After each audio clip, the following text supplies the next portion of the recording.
Well, I don't think he has to read all of it. I think he just reads the title of the hearing. The PC part? You can just read all of it. It's not going to hurt Okay, anyone. yeah, I'll go fast. The title of the hearing.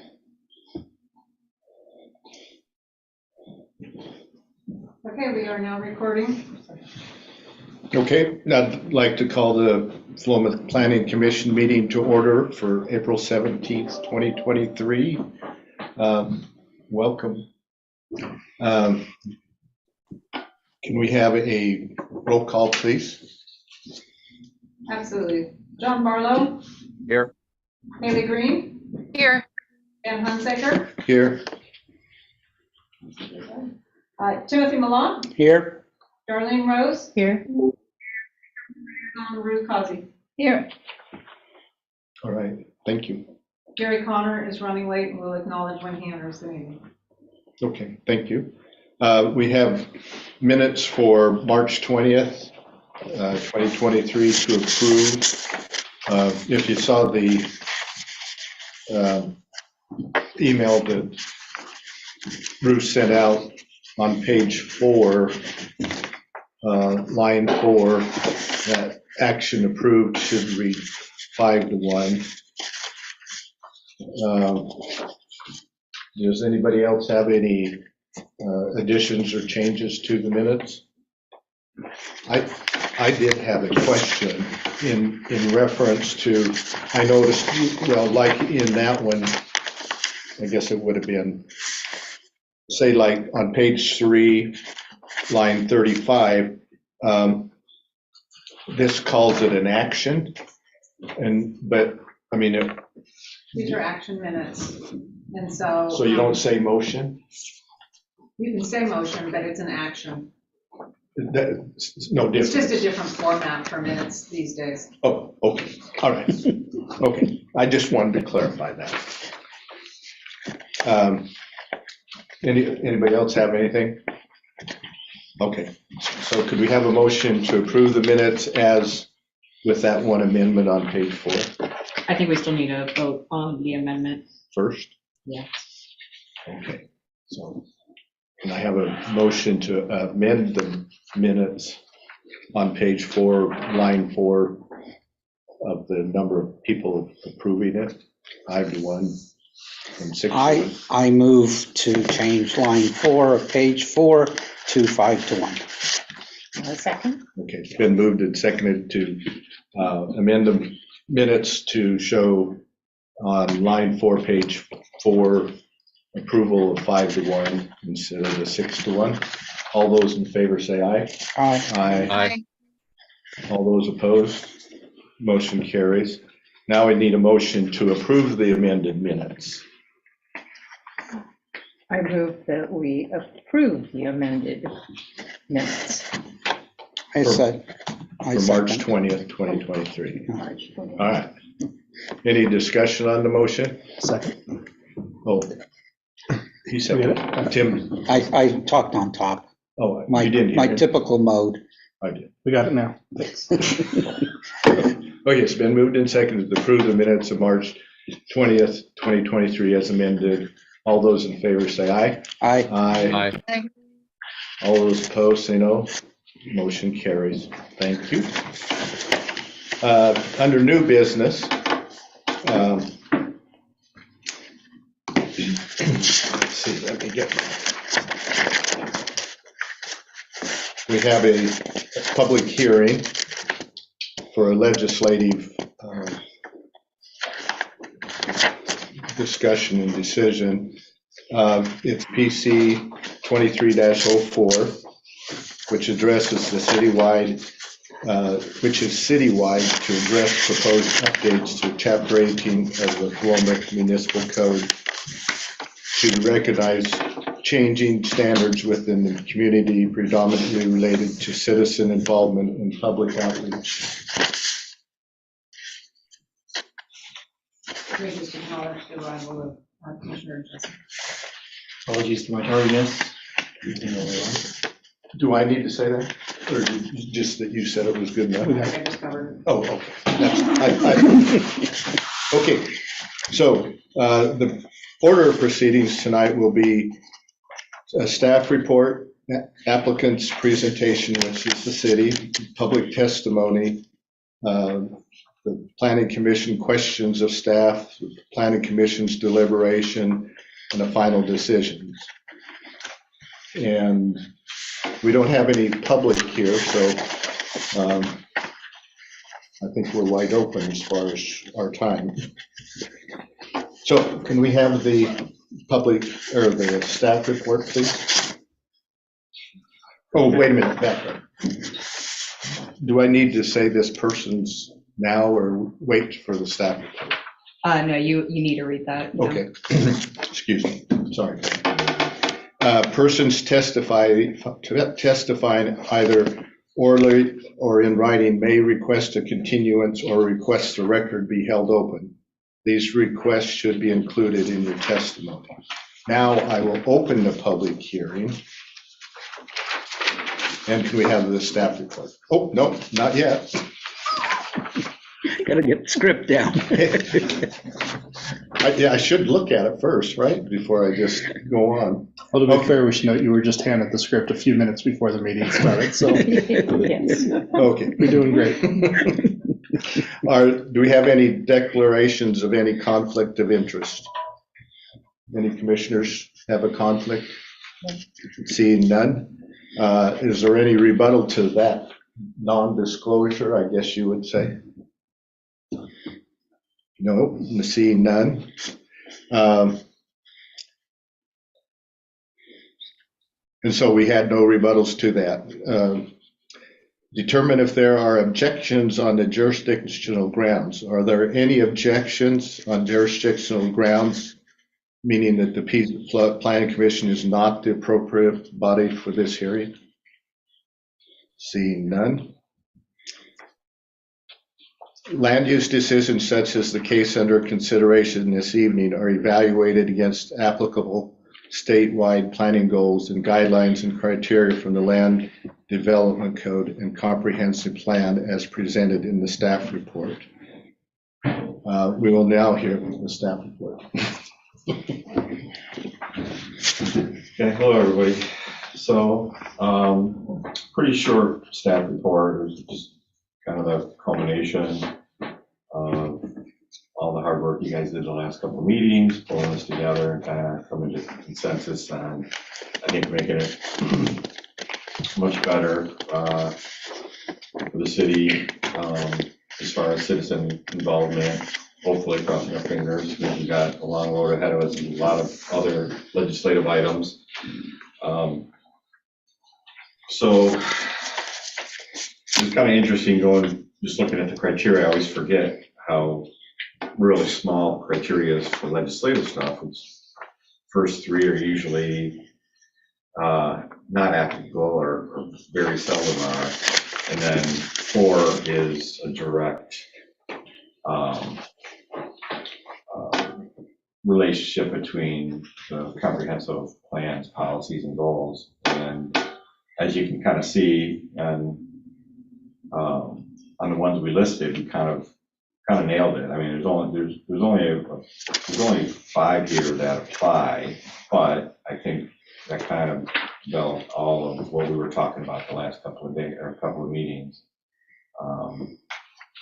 And so I think the group handled it great as far as looking at these policies and coming up with some code work that reflects that. Haven't heard anything back from DLCD as far as any warning flags or anything come up, so I think we're in good shape as far as what has been, I think, agreed upon and put forward and proposed. So, if you have any last minute changes or any mistakes or something we missed, I think it's good. Your ways from behind, so I'm concerned about your. All right, I have. I can move over here. John and Haley, have you been able to hear okay? We're just doing a mic check. Yep. Okay, thanks. Can get over. Yeah, that's all I got. Okay. Does any of the commissioners have questions, preliminary questions for the staff at this time? I was just wondering, on the excerpts from the PMC 18.105, the red lines, or the red text is new text, right? And it wasn't red, just, shadows. So on non-conforming use, there's, is non-conforming use a type 1 or type 2? I just wasn't sure. The notebook says it's type 1, but that there's a very faint I right there. It's type 2. It's a type 2. Yeah. Okay, so that's going to change since. Yeah. Okay, all right. Thanks. I think that was the only one on that front page that we changed. I didn't even notice that. Thank you. Yeah. And I do apologize for not having this in color. We'll make sure that we do it. Didn't notice until it went out and Leilani went home, and I was like, oh. It's So okay. we'll catch it next time, though.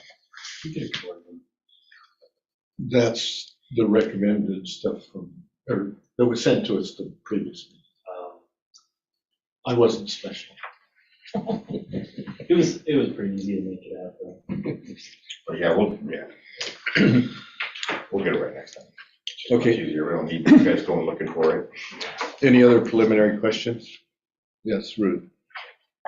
This is more of a general question, but on page 3 of the summary agenda item, it refers to developing consistent procedures. Do these excerpts serve as those procedures, or will there be procedures, written procedures somewhere else?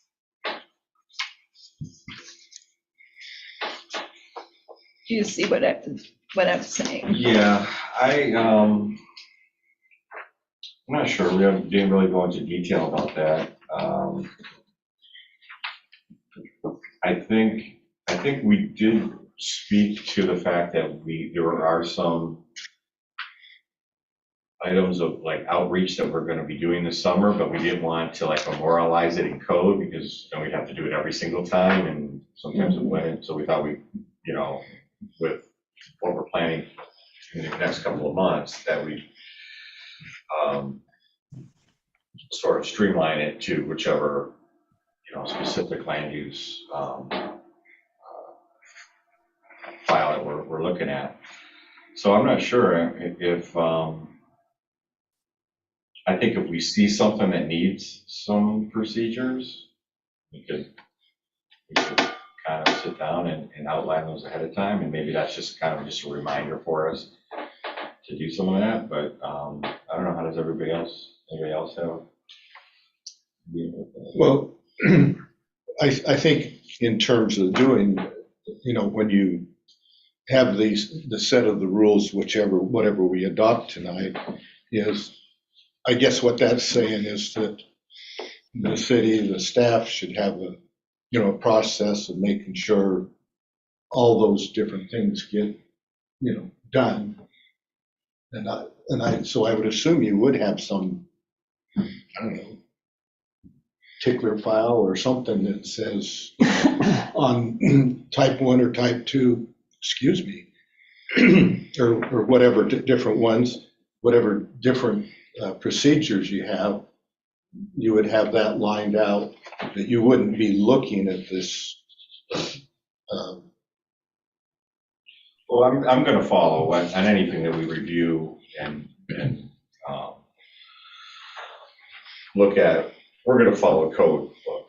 So the code is really our outline of how to look at these, and the procedures of what we need to follow, time frames and stuff like that.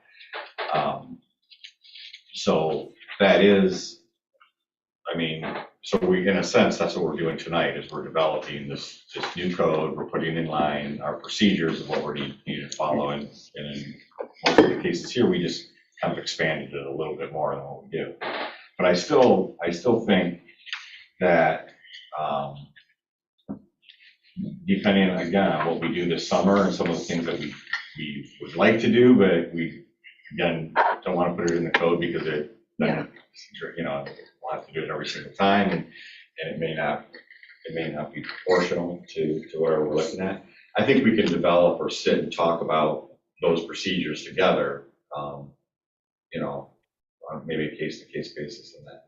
But I think this kind of just covers, like, that we're developing a code that we're going to follow. It meets the Oregon administrative rules, you know, so we're all in good shape that way. You have any other thoughts, Chris, or is that pretty much how you look at it?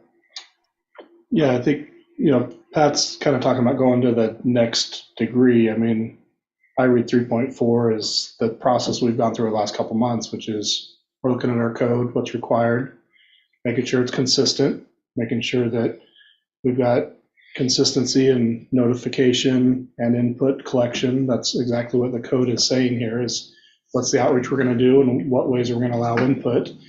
I think we've made revisions to or we're recommending revisions to the current code that does exactly that. We've talked about being more consistent. We've swapped the dates around, so we're kind of in that 14-day period timeframe to be more consistent. So I think, again, the Planning Commission's done the heavy lifting on 3.4. I'd say this is all but done. I think what Pat's talking about is you've got something unusual that we're doing, like, you know, a large zone change of some sort. Well, we didn't specify that in the code because you're only going to do that, once every 10 or 20 years, right? If that. And so I think for things outside of kind of normal process, outside of what's here, that's the one-off conversation we'd have, like, what kind of outreach do you want us to do for this that's outside of what's in the code? But I think 3.4, we can put a big check mark after tonight and say we've done that. You know, once the city council approves everything, we've essentially done that with the work that you guys have put in the last couple months. And I would also add that on a Title 4 application specifically expanded the notification area from 250 to 400 feet in recognition of the fact that Type 4s tend to be bigger, more involved applications, and additional signage requirements. That work for you?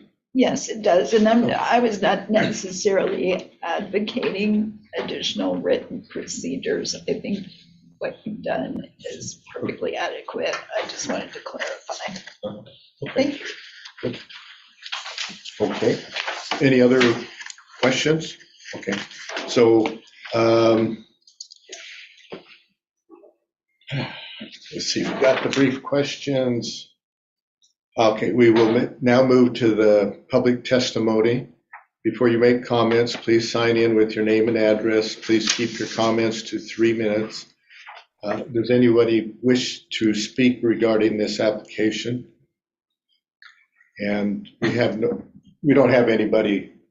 No one has signed up or submitted written testimony. Okay.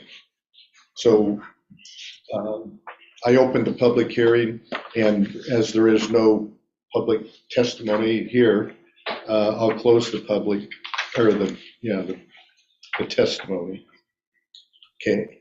Now, this continuance, I don't need to do that. Yep. You're going to close the public hearing. But I am going to close the public hearing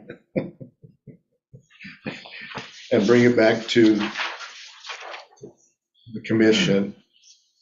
I noticed you guys gave him the script, but not the gavel.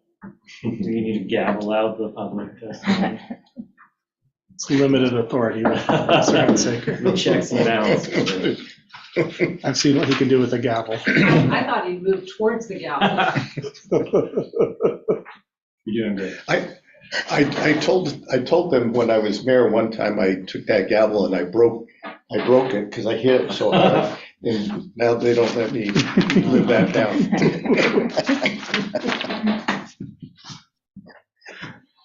Okay, does the staff have any other additional questions for or not staff, the commission have any additional questions for staff?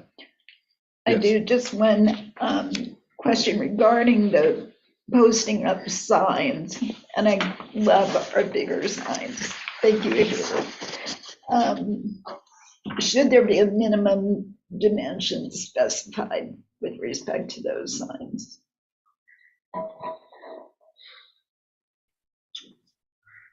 I'm not sure. We have a couple right now, and I think we're gonna order, I think the same size. I've never heard that the signs were too small. Yes, you have. Commissioner Green suggested larger signs. And I love it, they're much more. Larger than what we have right now? No, but larger than the typical lawn sign that is well, not very. Yeah. Well, we have a couple. I thought we brought it out last week or last month, and I thought that was the size that we all kind of agreed upon. It's like the size of the for sale sign. Yeah, I know, it's a wonderful size, but if it's not specified, Yeah, somebody. this is the code to specify all that. And we did have some conversation of leaving that kind of loose and open so that procedurally staff could kind of pick and choose what text and whatever to put on there, as long as it, directed the public back to City Hall or the website for more information. But I think that's a valid point. Well, what do you think, Chris, as far as, is that too much specificity to put into code? I guess is the question. Yeah, it's hard on the code side because every situation is a little bit different. Each property is a little bit different. I think what the code addresses is if it's a larger property, you're going to have more signs available, right? So you'll have more opportunity. It doesn't necessarily mean that's going to be easy to read when you're driving by at 40 miles an hour. But you can stop and look or write down a phone number or whatever. So you can go bigger. You can go smaller in some situations. I don't know. The difficulty with going bigger is how often are you going to use them? Are you paying for it? Is the applicant going to pay for it? If it's just a one-time sign and you're going to have the applicant pay for it, that language should be in the code, right? Because we don't want the city to go to expensive building a one-time only sign. So What I would suggest is a minimum. I wouldn't specify anything beyond that. yeah. But So we can measure is the sign that we had last month sufficient? So we just measure that and put those dimensions in here, or? I think it's a wonderful dimension, but I'm not a voting member. So, but yes, I would agree. Tim? I just, used the wonderful internet. A real estate sign is typically 24 inches by 18. Mhm. And so if we add that amended language into this, I would make a motion to move that in as a minimum. But I think what they're using now. It may be May I go larger. get a sign, please? Yeah. So I have a question while she's doing that. Is it possible if we put some language into the code as to what is the minimum requirement, could the city not make, a certain number of standard signs where some of the text could be edited and the rest of it could be reused every time? Or does it That's have to bigger. be a specially made sign every new? So Yeah, that's a good size sign. Yeah, that's bigger than That's, 4 by 18. Yeah. yeah. from And a, that's why Commissioner Green suggested it, because they use much bigger signs in King County, right? Yeah, so that you can, essentially see it as you're driving by and kind of get a gist of what's going on. See, if you have this print on an 18 by 24 sign, No. you can't. Do you want to bring it so we can see it on camera? So Haley, just for clarification, and I don't remember, you were thinking last meeting that this wasn't big enough? I mean, I guess it just depends on the amount. I mean, you can see notice. Yeah. And these are reused. So, right. Yeah. Yeah, the intent on the technical side, the intent was to purchase several more of these, maybe another half dozen or dozen, and have them on hand. Okay. Yeah. We wouldn't have to be ordering new ones all the time, and they could be repurposed, used multiple times. Eventually they're going to break or wear out, but. right. And it makes makes more sense. I mean, I think what they do, what my reference point was, is the applicant pays for it. It's a large sign. It's got a ton of information on it. You know, it sits up there forever because projects take years and years and years and years, and it's a large city. And so I like the fact that we're not being as wasteful because, you know, what they're just going to throw it away and then they're constantly making signs. So I think the point that they're on each property is great. So I'm happy. With this, Yeah, I mean, yeah. okay, I would add the comment that with the exception of a couple of small areas, the speed limit in Philomath is 25 miles per hour. Good point. Yep.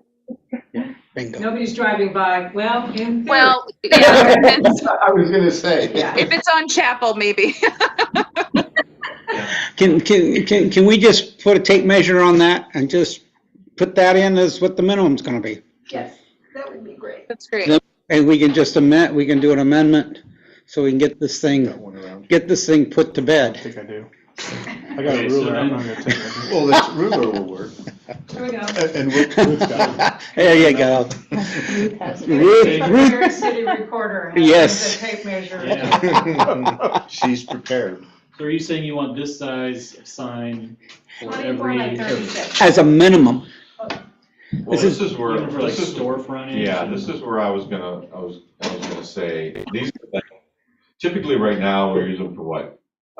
Type 3s, type 4s I think for that a makes sense. rezoning, which are vacant properties, large, you know, for large parcels.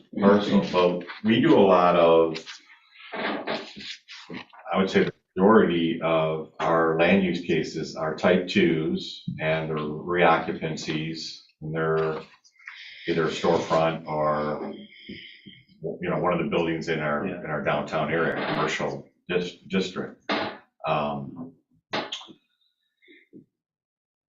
So you'd have to figure out how to mount that to a wall or whatever. Yeah, so I think we talked about this a little bit too, of doing a smaller one, and, because we talked about, well, maybe doing an A-frame, and I was like, the A-frame's gonna blow down, no one's gonna see it, or it's gonna get stolen by some kids. Yeah. Or it's gonna get vandalized. So we started talking about doing a smaller sign to actually put like in the window of the building. And again, we don't advertise or notify type 2s now. So we're adding this, and these are typically, like type 2s are administrative. I have a thing that I needed. They're big, you know, they're not big cases, but they are buildings getting reoccupied. There's Picture the hair salon, the little hair salon shop on Main Street next to Dizzy Hem. Yeah. It's got a door. The door isn't much bigger than the sign. Right. yeah, there's stuff like a And that is a type partition, 2. like a partition. You know, we can put the bigger sign if it's on a larger piece of property.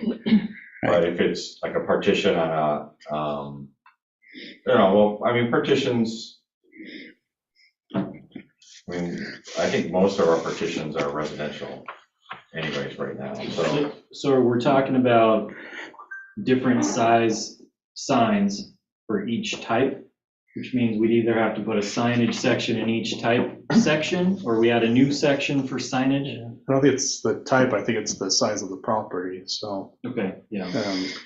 I mean, it does seem like where maybe even just the downtown area where the buildings are all right next to each other. That was 24, You wouldn't. 26.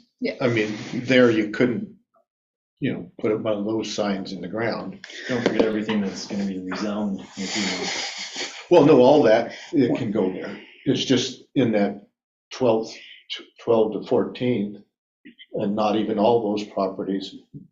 You know, the building is the edge of the building is the sidewalk. There's no soil to pound one into. Yes, Tim.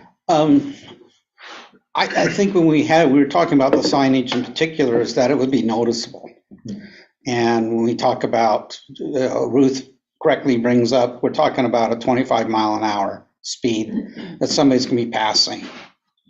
And if we were to mount a sign parallel to the street, meaning that the person could not see it driving by. We would want the sign to be of a reasonable size. I think I think that the size of that sign would be appropriate in almost all situations. You have some sort of a storefront that you are getting some sort of modification for. It's mounted inside the window, against the window. If you have a public way and it's a vacant piece of property, or it's a building that's got a setback, you have some sort of surface to drive it into. And I would leave it, I would put in the minimum sign, and if we come across a situation that it's not going to work, I think we need to just at least give staff the ability to them, at that point, make a logical decision. Yeah, you guys can apply for a variance. I know that's tough creating a language, and in some ways, maybe we should just leave the sign language out. And just the staff is going to move forward with using this as a minimum sign. There's no reason to put that statement in there. And if they come across the situation they can't use that sign, then they would have the opportunity to use something smaller. And in fact, we could, I mean, that sign we could use on like a Main Street reoccupancy. Yeah. I just think we'd have to order one or two without the stake. It's not gonna go into the sidewalk. Right. So like with it as Tim was well. saying, in the window, so it could be the sign, that size sign, Yeah. it just goes in the window, or gets hung from the door, or something like that. We'll Right. figure something out. But yeah, we'll probably have to have some that that can't be staked. And I would recommend not putting some sign language as far as sizing in this document. Yeah, honestly, I'm satisfied with your response, Chris. You guys are gonna buy 5 or 6 more of those, and that's what we're gonna use. And Philomath's not that big. The flip side of that is if you put a minimum size on there, if we do get an applicant that's got a much larger piece of property on a busier street, Yeah. you put a minimum on there, now staff can't say, hey, we need a 3x5 out there. They'll go back and say, well, it says 2x3. Yeah, but we're not going to put anything in here. Right. It's mute. Well, That's what he was saying. That's what I'm saying. I would argue against putting a minimum. I would just not say no, I anything. agree with We'll just administer it on an administrative level. Yes. And Yep. we've got the number set, and then staff will regulate it based on the property itself, not necessarily the type of application, but on the property and what's appropriate. So. As long as it's not fine print. And so if you see an 8x10 out there in somebody's yard, you could come back to Chris and say, what on earth was you doing? He'd have a big smile on his face. Okay, all right. I guess we're actually in deliberations. I mean, the question came up in terms of this question on the size of the sign, but I mean, we're in deliberation. So in terms of what we have, the staff has presented, is there other things that commissioners want to talk about? And you wasn't raising your hand. Oh, good. Good on the sign? Haley and John, are you good with what it is, what we've got here? Yeah, I think it reflects what we've discussed in the last couple of meetings, so I'm good. Yep. Okay, this one I'm gonna mention, because I don't even know what was there. I made some notes, and it was somebody else on, let's see, I guess it's actually the first page of the text, 18.105.040, the C, and I'm not sure why it's C. Should that not be A? And all the others, this ABC, is there other text that we're not seeing? Yeah, we just took these areas out that dealt specifically with notifications. Only the stuff we changed. Right? Yeah. Oh, okay, all right. Yeah, so it bounces around a little bit. Okay, all right. On the C, I had made a note, rather than crossing out before making a type 2 administrative decision, I wrote to allow for public input. the planning official shall mail notice to blah, blah, blah. I wasn't the one that said something about that. I don't know if, I mean, I'm fine with it the way it is the other way, and probably I shouldn't even have said anything. The main thing that I had concern about was in the new citizen involvement chapter, one of the goal was, engagement, and policy 2.2, it says social media, utilize social media platforms to enhance citizen involvement methods and techniques. Now, at the last meeting, I had mentioned about using Facebook. The city has Facebook page, or whatever they call it.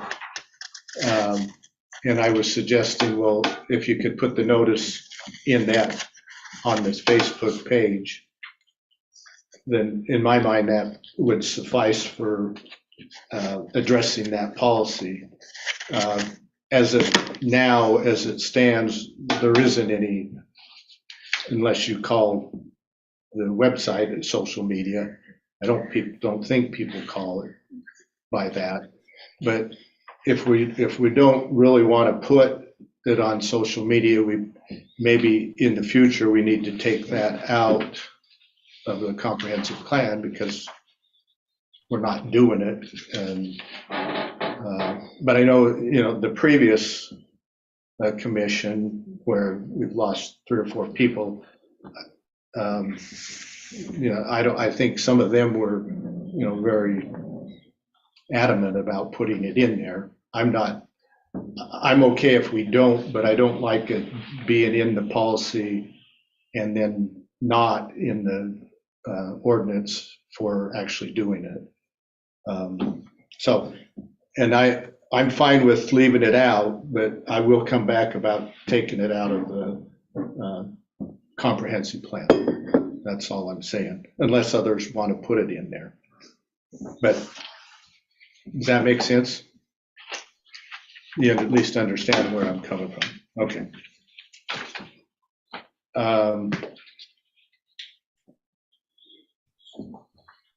For myself, that was the only issue that I saw that I had any concerns about. Anybody else got any issues to talk about? No? Okay. So we're in line then to get a motion to approve because there was no changes made, to approve there's a motion that they suggested for us. So if somebody could read that. So that end of the staff report. Yeah, it's on the last page, page 3. I'll read it. I'll move. I move that the Planning Commission adopt the findings presented in the staff report dated April 10th of 2023, PC 23-04, to amend the development code and recommend an amending ordinance to be approved by the city council. Is there a second? Okay. It's been moved and seconded for the Planning Commission to adopt the findings presented in the staff report regarding PC 2304 to amend the development code and recommend it to the city council. Any discussion on the motion? Seeing no discussions, all those in favor say aye. Aye. Aye. Aye. All those opposed say no. Motion carries. Thank you. Thanks, Pat, for all the effort you put into it. You and staff. No, I didn't do the work. I just took notes. And some people took better notes than I did. That was the easy one. All right. Ask for confirmation, who made the second to the motion? Darlene. It looked like it was a toss-up. What was that? It looked like it was a toss-up. Between, No, those are. oh, you do? No, I think she would use. Oh, okay. All right. Next item on the new business is the preliminary discussion regarding commercial and industrial code language and zoned uses. Pat, are you talking about that, or Chris, you talking about it? Well, I'll just say, I think, yeah, so I think this would be a little bit more interesting than what we've just gone through a little bit, because I think this is really going to shape how, what we're looking at for Philomath going forward with new uses, districts that are going to be differently defined than they are currently.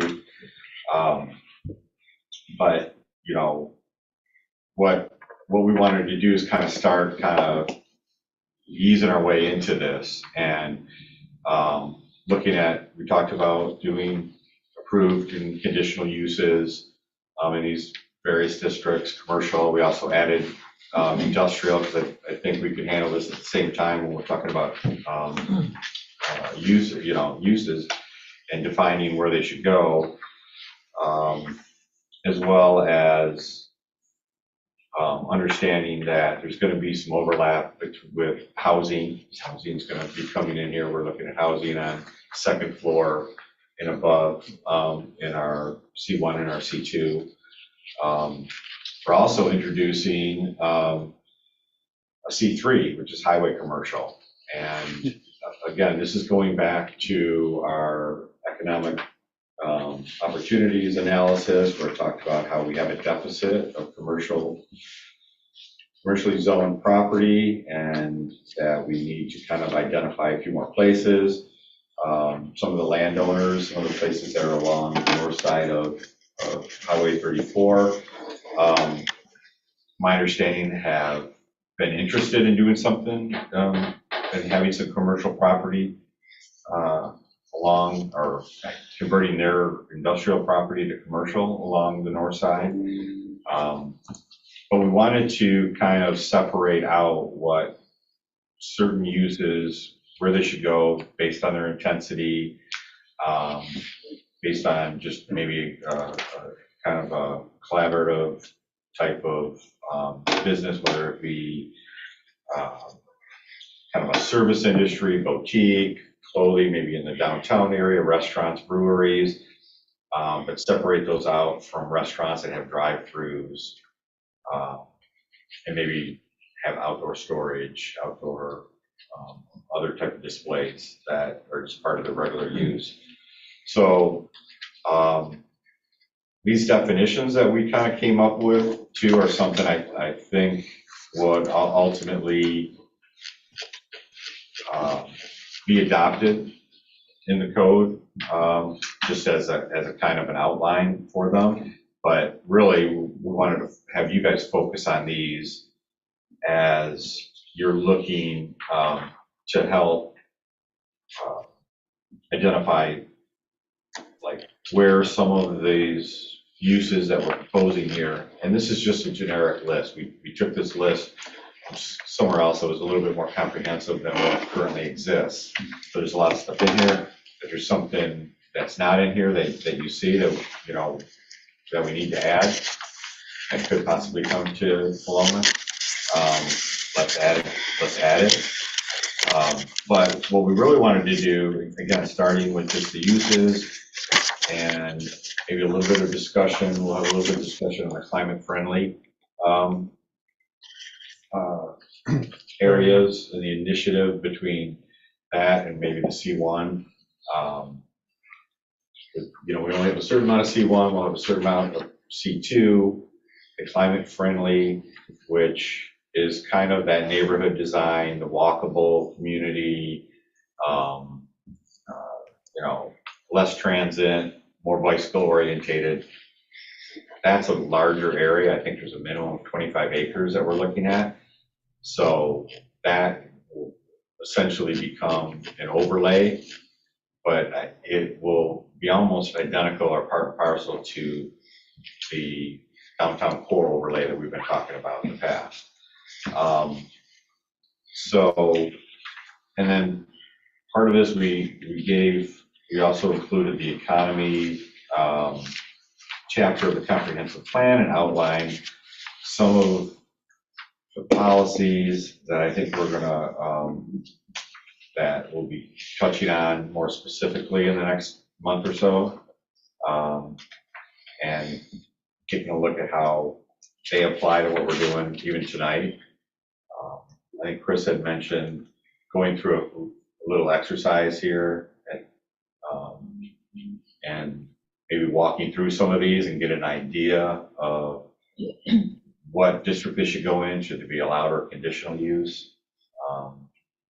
So we'd like to do that, but before we get started with that, if there's any questions, just kind of reading the memo and reading these definitions. Why don't you talk a little bit about upcoming, kind of go through the second page, it's got the upcoming dates and kind of target on where we want to get to by August. Yeah, so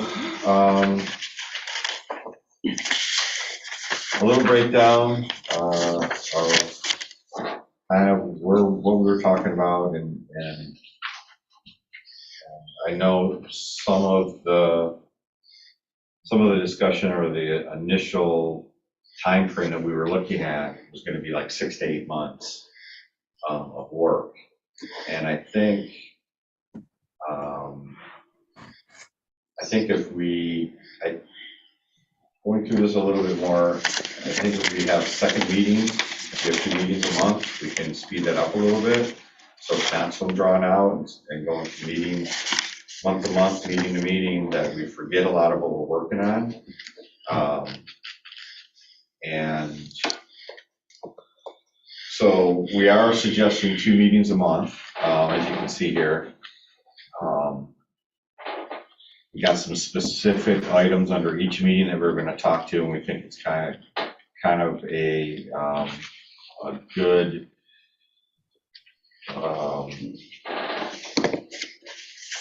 roadmap to what we want to accomplish, and kind of what should go first, what we build upon that, and also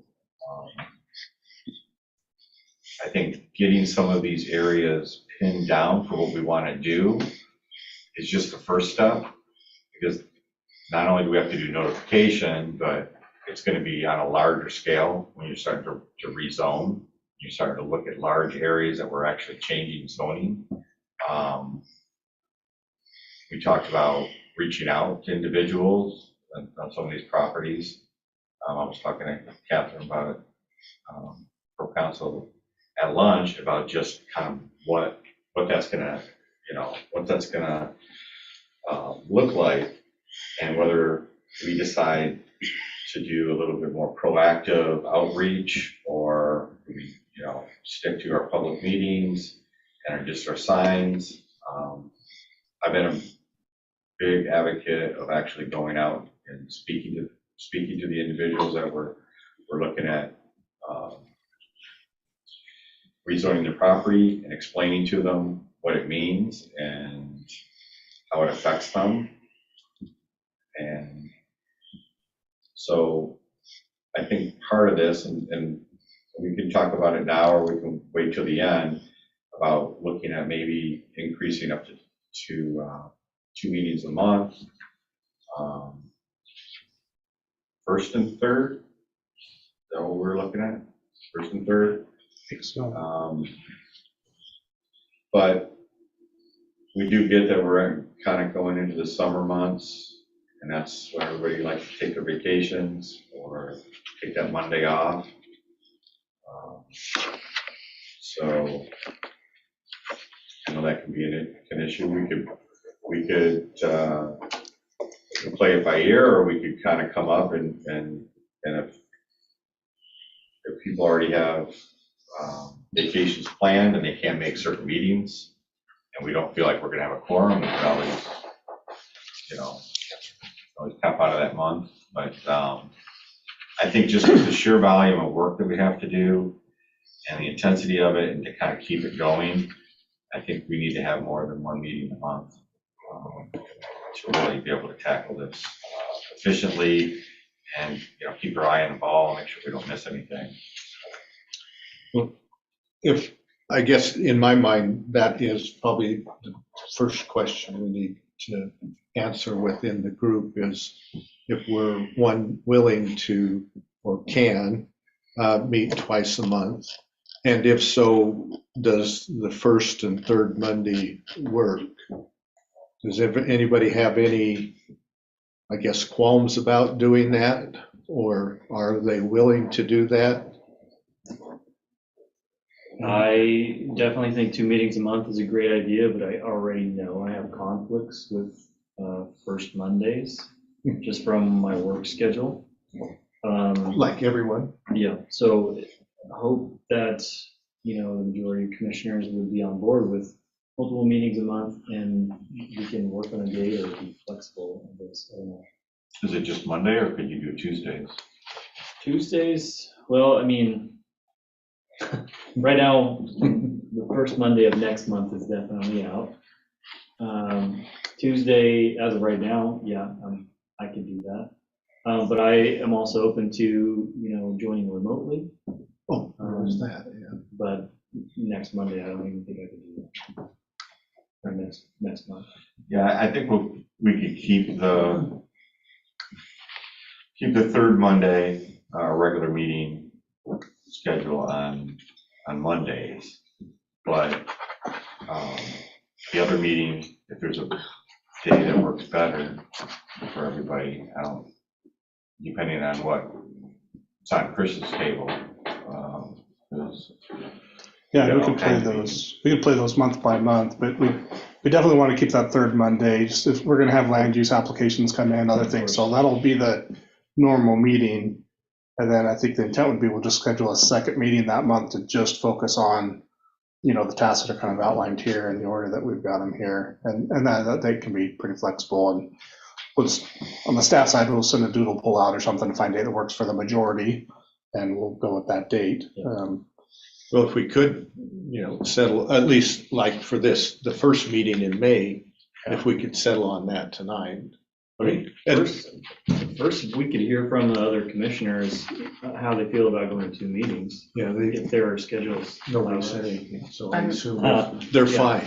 Yeah, well, I'm okay with, I do have a few conflicts along the way. And the first one I see is July, the first Monday is the 4th of July weekend. So that kind of is probably a problem, but I'm willing, I'm okay, I have flexibility, so.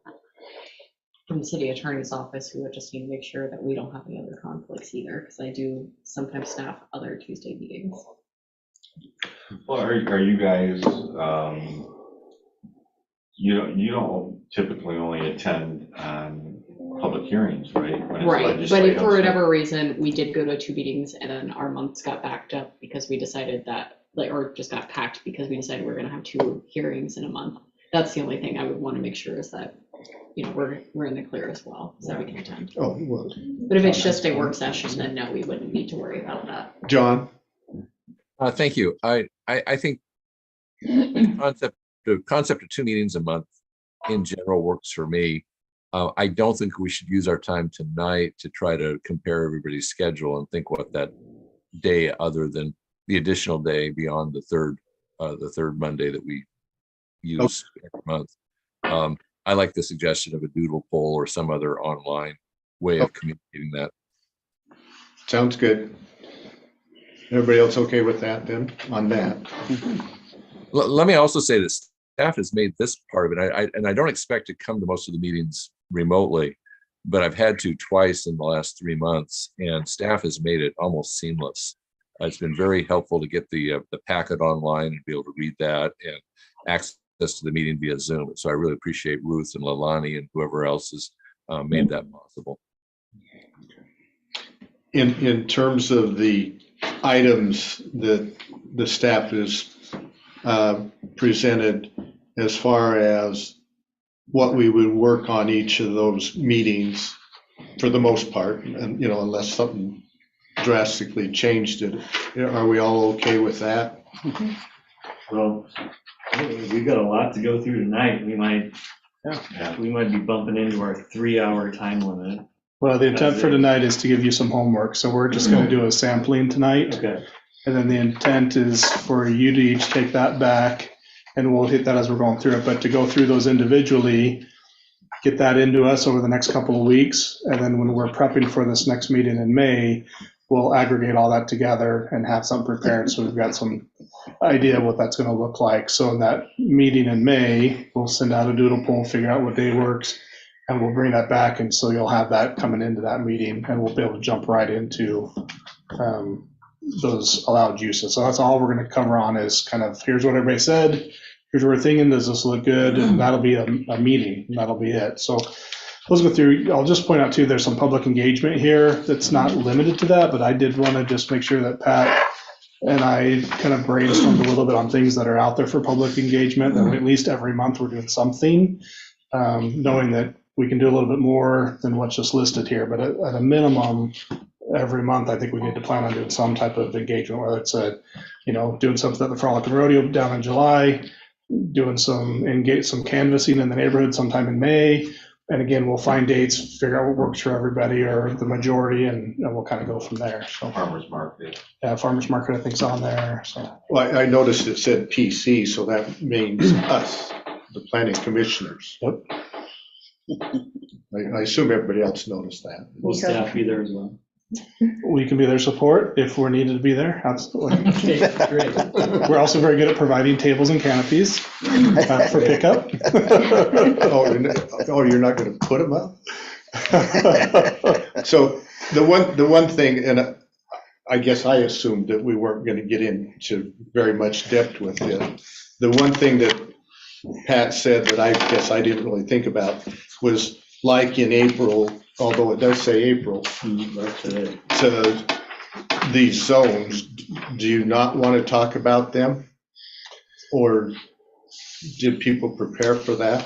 We should definitely talk about them if we're gonna have homework on them. We should talk about them prior to doing the exercise, absolutely. Okay, So so should we work on that then now? I think it's good if everybody's comfortable. I just wanted to give everybody a big picture before we went specific to today's stuff. We're at, we're at 7 o'clock, so we're okay time-wise, but Can we take a short break? Sure. Take a 5-minute break? 5-minute break, and when we come back, we'll go over the definitions of the different zones, and we'll do a little exercise on uses. So Pat, I looked into the non-conforming uses question.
John and Haley, we're back a little bit early. Are you guys available?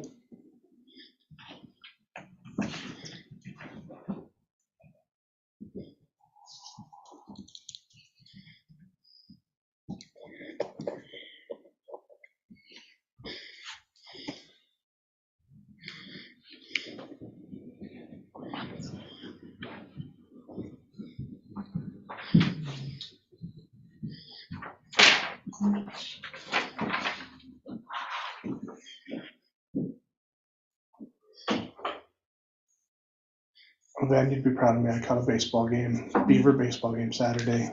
Oh, they did good. I this didn't wear week. my Oregon hat even.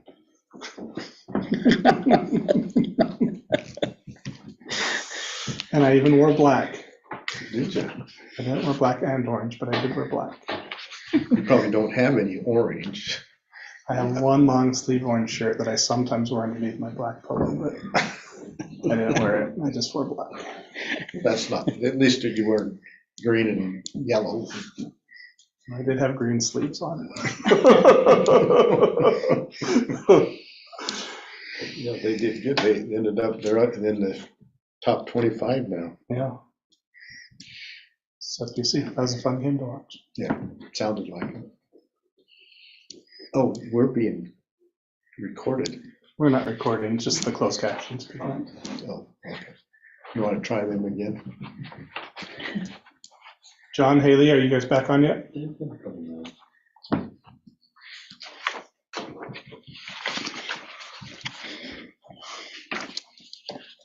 Wait just a moment longer. I'm here. Oh, John's back, okay.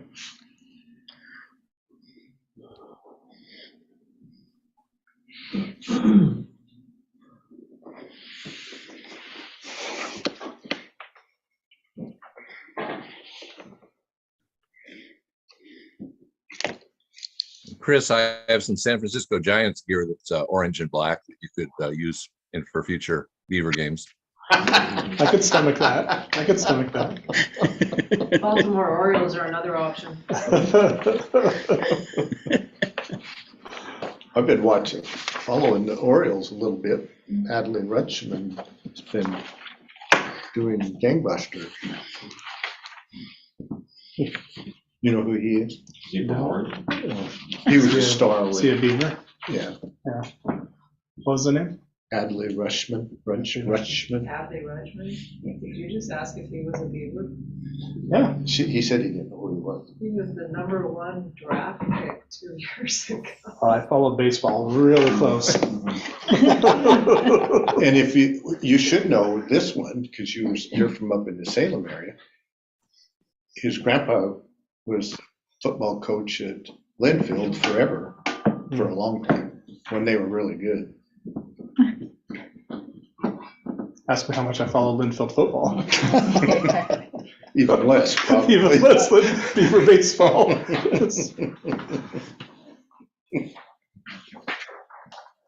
Haley, have you made it back yet?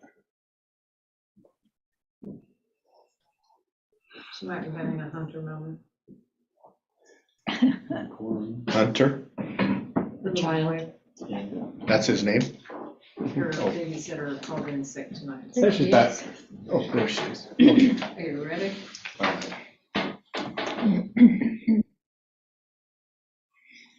I'll call the Philomath Planning Commission meeting back to order.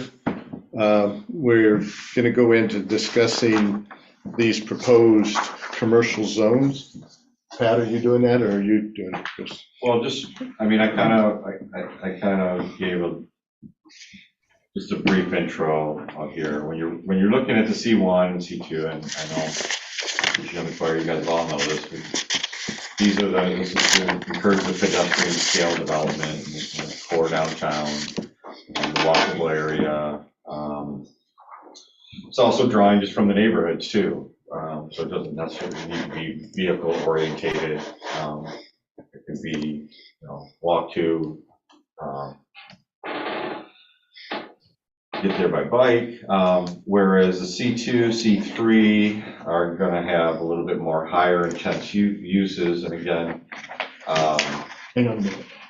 Let's talk about the C1. We can go through one at a time. Yeah, I guess that seems like I should have suggested that. Is there anything about the C1 that anybody would like to suggest something different about or have questions about it? I have a question.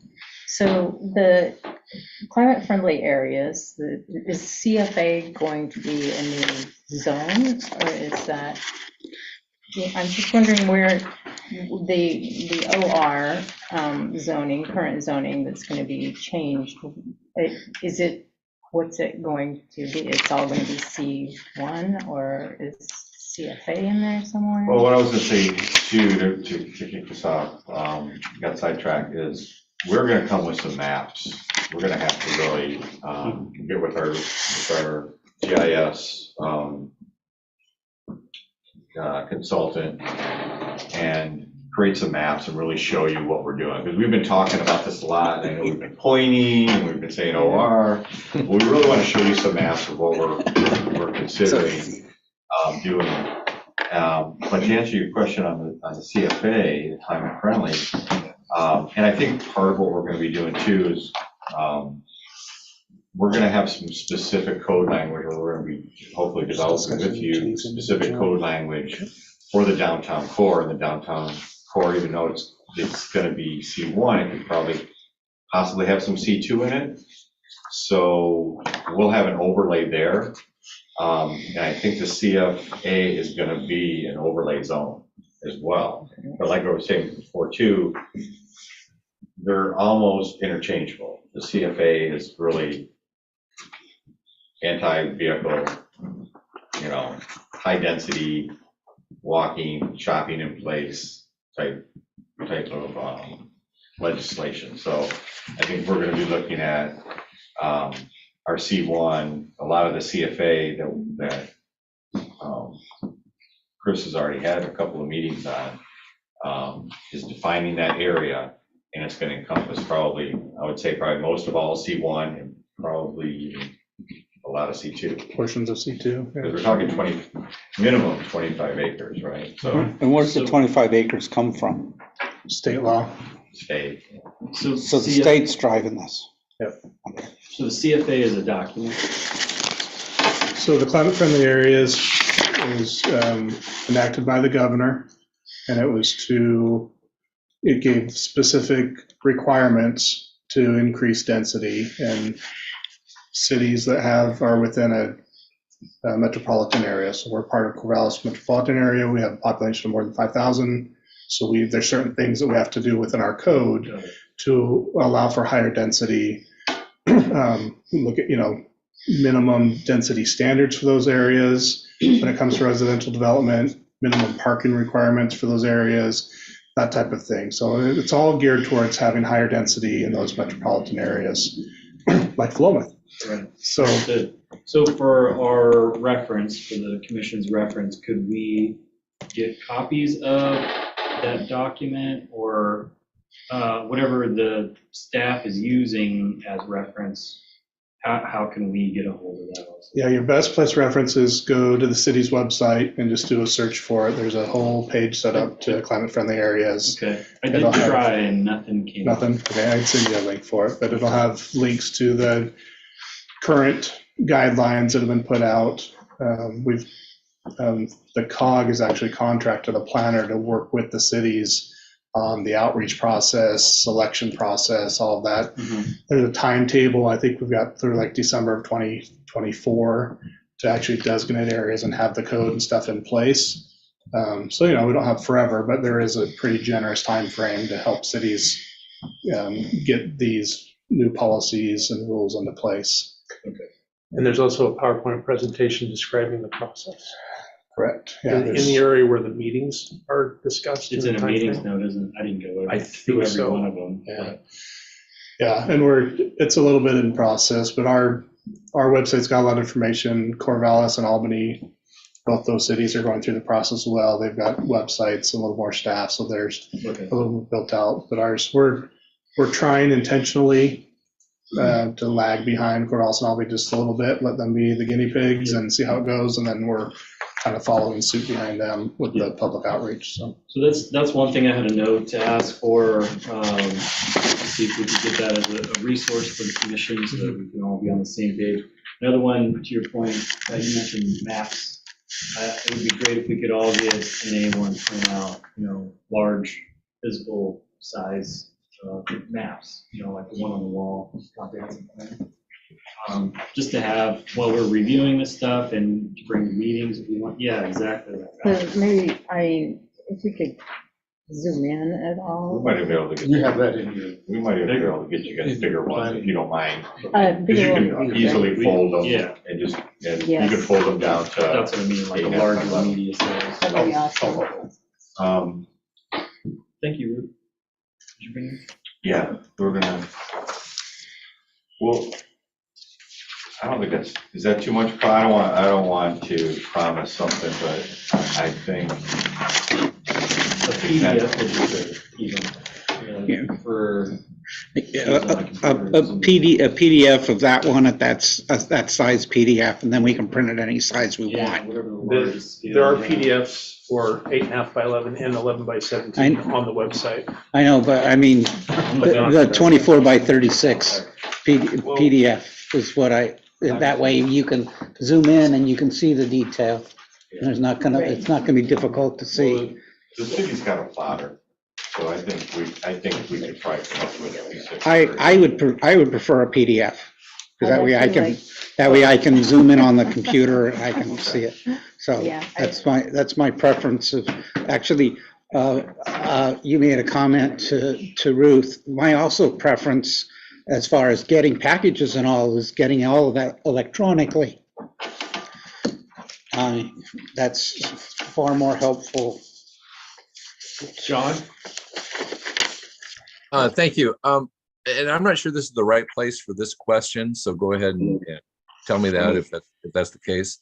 I'm having a hard time visualizing the C1 in particular, the CFA in general, when the reality for Philomath is ODOT put this couplet right down the middle of the city. Yeah. And are we contemplating pushing back from either I guess east or west from Main Street to find our 25 acres? Or it's very hard for me to visualize how we would sort of, we've got this existing footprint of all these businesses that have been along the couplet now for 10 or more years. All of a sudden we're saying we're going to carve out an area that's pedestrian friendly, and I think we all know Main Street and Applegate aren't particularly pedestrian friendly. So the question in there is there a way to identify some property that we think meets that need and satisfies that particular goal? So I think I can speak to that fairly quickly. I don't want to get too caught up on the climate-friendly areas because, again, I think Pat and I's intent is that most of those requirements are going to be rolled into the requirements that we're looking at for the C1 anyway, as far as density, minimum densities, parking requirements, et cetera. A lot of them we're already compliant with as it is. So we're going to have some changes. One that comes up is they've got a minimum maximum height that we can allow. Right now, our maximum height in downtown is 30 feet. The state regulations are now saying it's got to be 50 feet. So we can't say you can't be taller than 30 feet. We can only say you can't be taller than 50 feet. Is somebody going to come in and build something 50 feet tall in Philomath because the rule changed? Well, they haven't yet. They haven't even built something 30 feet tall, right? So some of this is just rule changing to set the table, but there's no requirement that the city or property owners actually develop to these standards. These are just minimums that are getting set and maximums that we can't be lower than, right? So we will be able to find areas. We're actually coming out with a survey, hopefully by the end of this week.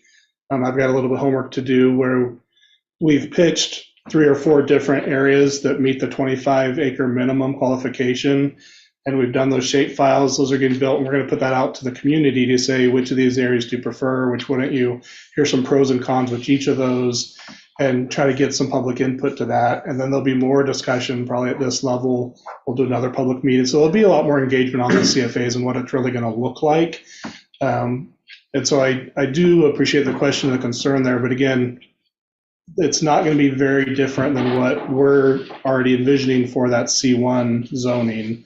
And if there's some spillover into the C2, just to get the space and to get the 25 acres that are going to be that minimum requirement, then we'll look to do that in those areas as well. But it's going to be adjacent to that downtown core area, or it's going to be adjacent to that climate friendly area in a different area of town where we're also different area of town where we're also looking. So I think we get sidetracked a little bit tonight. Just know there's a lot more work to be done in the CFAs. But again, I don't see it being substantially different than a lot of things we're already thinking of for that downtown walkable pedestrian high density view that Oregon has for downtown communities in Oregon. So, Thank you. yeah. I'll just add to that those areas or areas similar to that were presented and discussed at the last public meeting. And there was some discussion on all those issues at that meeting. Yeah.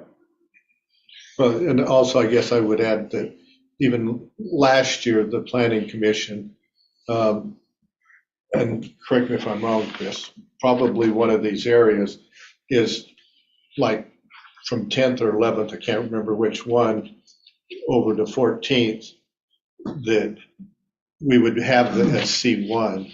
And I mean, it wasn't any decision made, but it was discussion about that. So I'm presuming one of those CFAs would be in that area.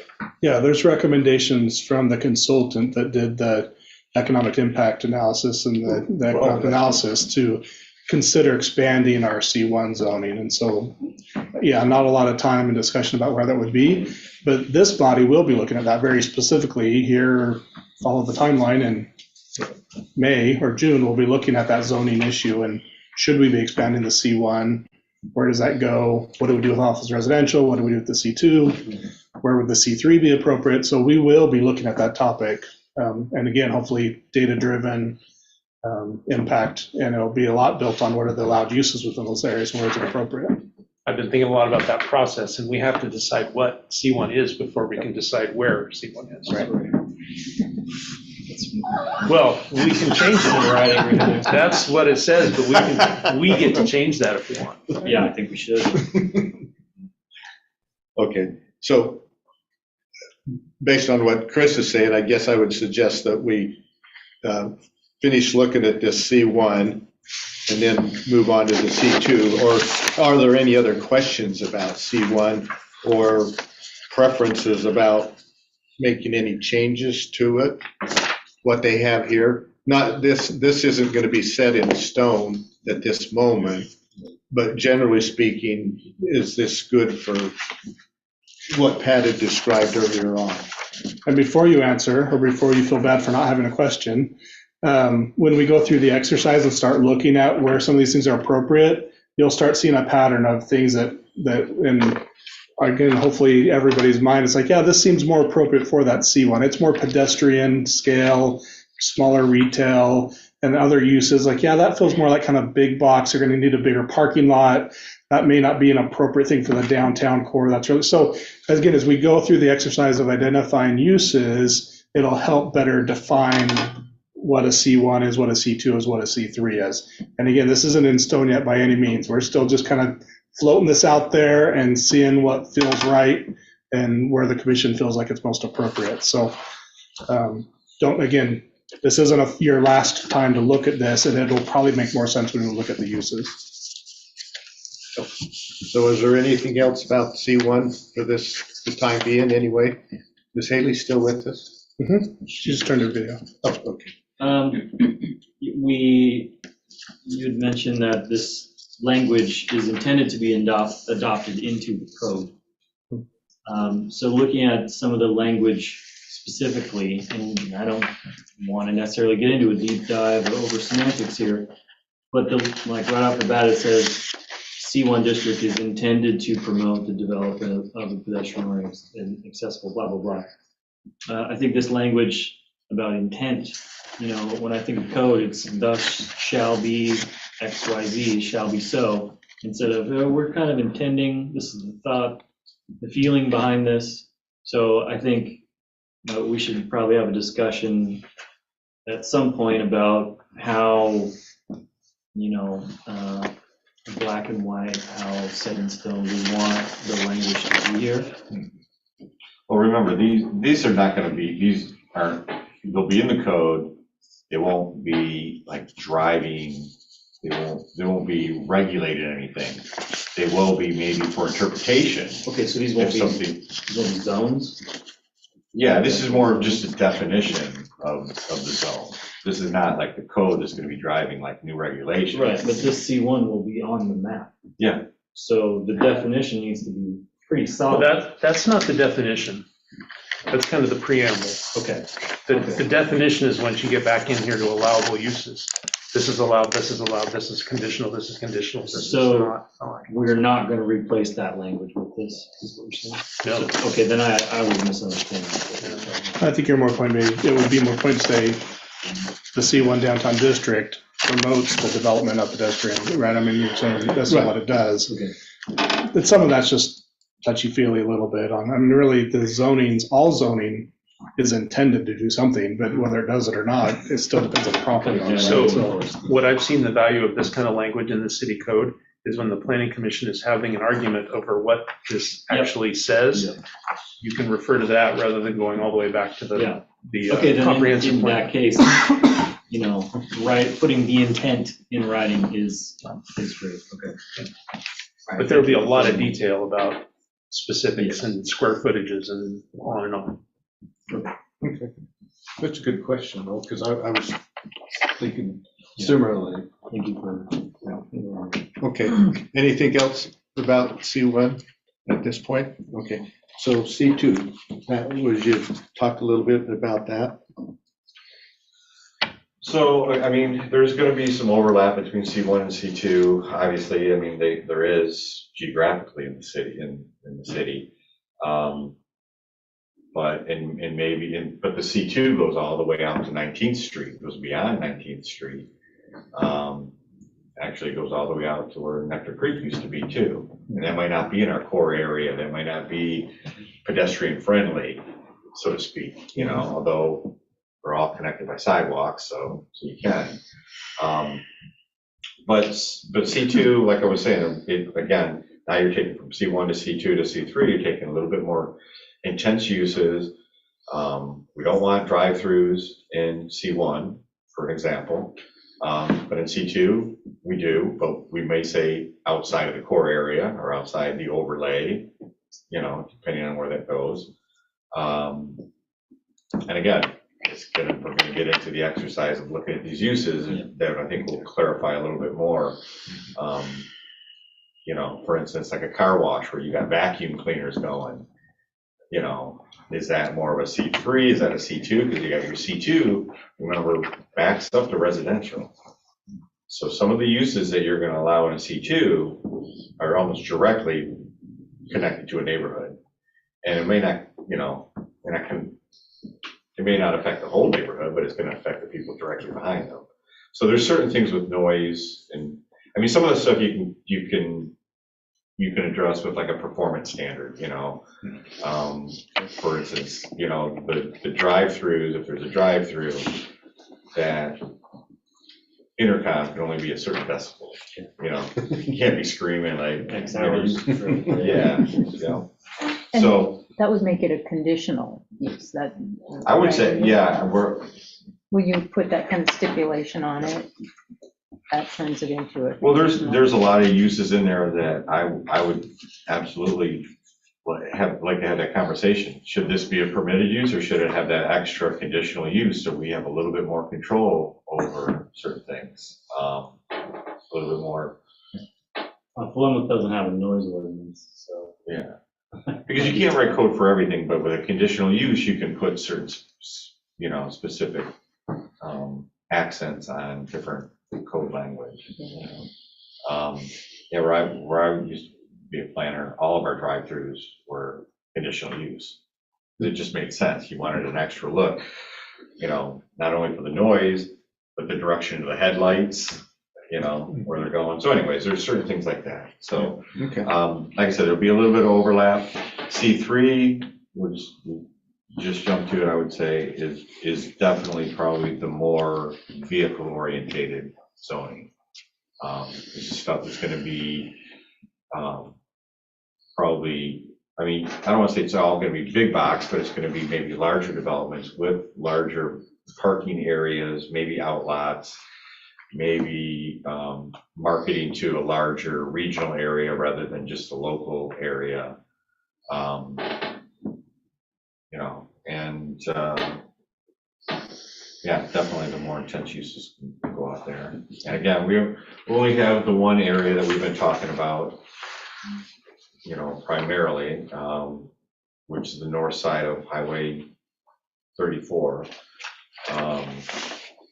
So if you see any other areas that you think it may be more, you know, that it may work and be a possibility, I'd like to hear that too, or at least have that discussion. And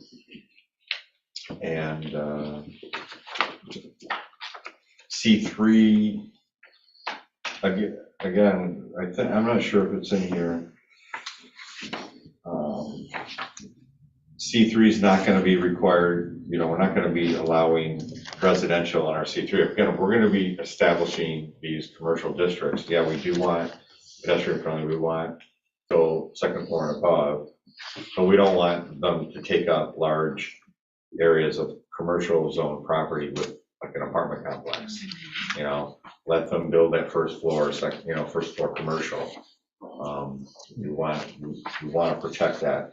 So C3, maybe in C2, you know, or maybe the C3. One of the things, and this is jumping ahead, would be to have a high density residential behind it, because it's easily like walkable. You can still walk to it. I picture even having, you know, a bus stop out in that area, that you can, you know, more of a collection place where people can come, park the car, grab the bus, and go, you know, so kind of a carpool lot or something. Is there any questions about the C2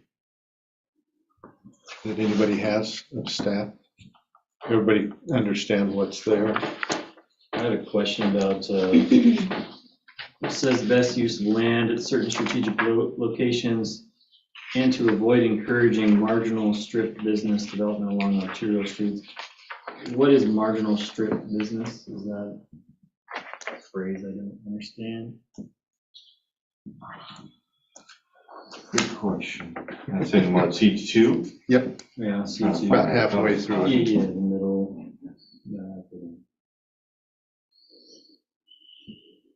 Marginal strip, to avoid encouraging marginal Strip, business development along locations. I guess I would think it might be like, and maybe I should, on 14, between 14th and 15th, there's a store, there's a Rakita, there's Figaro's.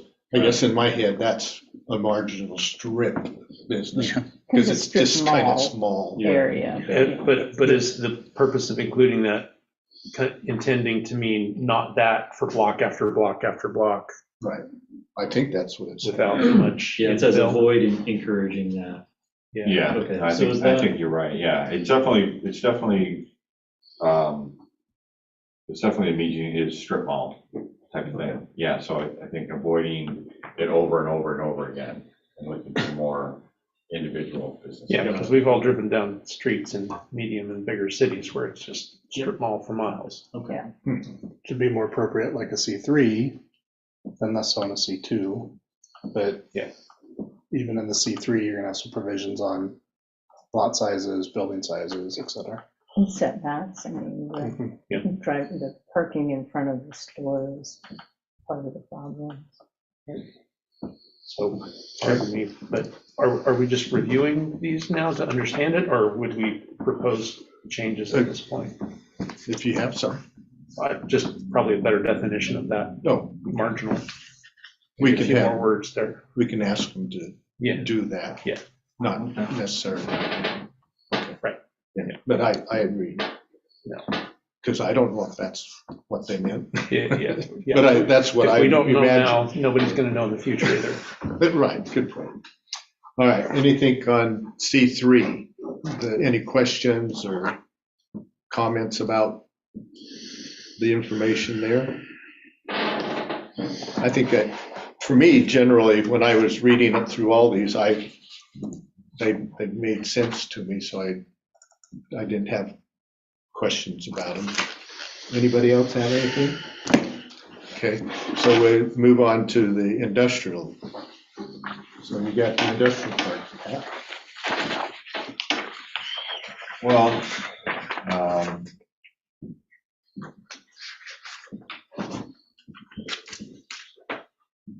you have 3 districts.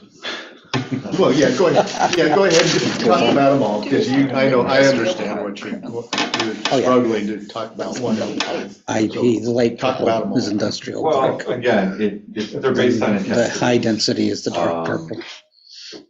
You know, and you definitely have high, you know, heavy industrial, your mills. And then that's light From industrial. the use, the noise, the interaction with just your streets and your other, you know, your adjacent property. So, I don't, you know, Well, what would be the main what separates industrial park from light industrial? What's the, That's a good question. yeah, not much.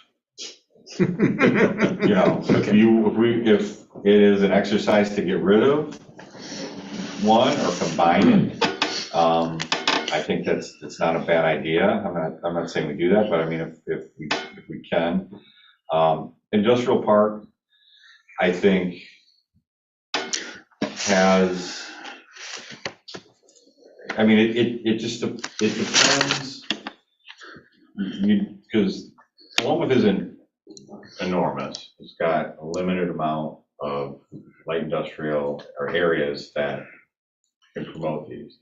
And I think for your industrial park, you're looking for a kind of a uniform look, not necessarily with architectural, but with setback, landscape, size of building, size of lots, to where you have kind of, you know, something that kind of flows together. Whereas that light industrial, I mean, you could have a light industrial that is manufacturing, warehousing, whatever, and it can be on a huge lot, you know, it could be a 100,000 square foot building. So I think the industrial park is a more planned development, you know, where you have similar stuff that it kind of appears very uniform. Perhaps But- a little more pedestrian friendly also than light industrial. Can be, Yes. and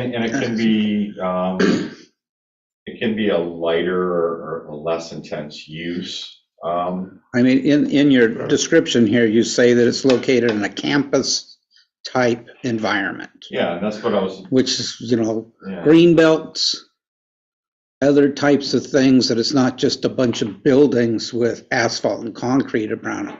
There's some sort of pedestrian pathways through them. It kind of gives a more human scale visual than a light industrial is still going to be a warehouse. But an industrial park has more human scale to what's going on.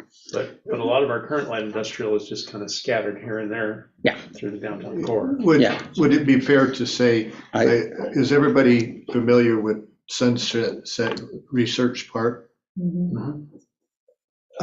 Would you say that's more like the industrial park? I mean, it says it I'm is. not familiar with Oh, it, you're not, okay. but He just doesn't know by the name. That's It's just the other side of where the Safeway. Cal Poly building is. Research. Research Way. Where your office is. Yeah. Oh, yeah, Oh, that's right. okay, we're Sunset, but Research Way. Well, that's Yeah. what the. Yeah. I think of that as industrial. Well, I mean, they called it Industrial park. industrial park. Right. Yeah, But, I but mean, it's not an is it- industrial park.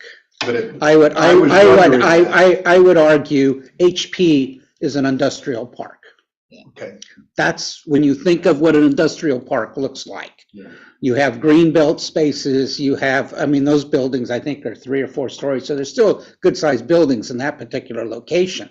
But it isn't just vehicle driven. oriented. There's some, again, pedestrian and human scale. There's green belts, there's other things that are in there.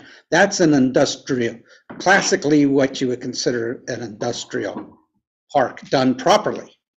I mean, there are industrial parks that are done like Sunset is, where it's nothing but a bunch of buildings along a strip. There's no park to that at all. Yeah, That's a good point. Research Way is not an industrial park. Right. No, but, Okay, it's light industrial though. Yes, for sure. yeah, it's light industrial. okay. So that's kind of, I was just trying to get a visual for each of us that we might be familiar with, but, okay, that makes sense. But HP to me is a single ownership. I don't know that I Well, would call that or not. Well, you have multiple tenants in that site. You Yeah, work in. it used to be just all one company. It's still single ownership, but there's like 24 businesses at Oh, least there now. Okay. Yeah. Because So that, they downsized and Yeah. they just rent out floors Rent it in out. their big buildings. all right, that makes sense to me then. And again, this might be too restrictive. I mean, if we start looking at, you got all the industrial park, the light purple up there. Yeah. You know, they might see this, if we start writing code for industrial park campus type design or uniform, it may be not as inclusive. We may not Understand. want to go that far, you know, because we're a small city, we're not a Corvallis, but we can specifically, you know, say we can hold out and have an industrial park here and still have plenty of room for light industrial. Well, if we zone everything industrial park and then still have an option for them to, submit to rezone to light industrial, at least having that option could alleviate some of that. But I think I'm kind of curious of like, where's the vision come from? Like what do we want to drive this towards? Do we want Philomath to look like industrial park instead of light industrial, or we kind of have a smattering of all kinds of stuff right now, but when we rezone, it's not everything's not going to change overnight. Of course, it's going to take a number of years. So however we set this up, it's going to kind of drive it for the future.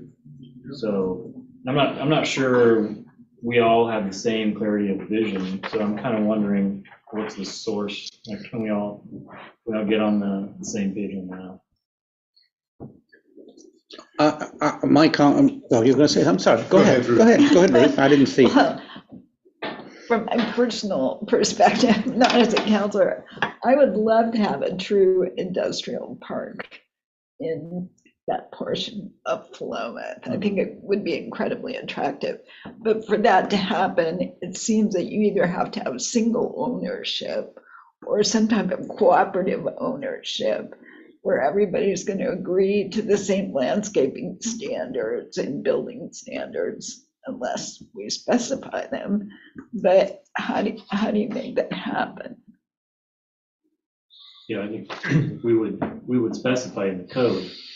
We could write certain language about what we want the landscape to look, sidewalks, the curb, Percentage of landscape. all of that. Yeah. We could write each of these to have a certain look to them.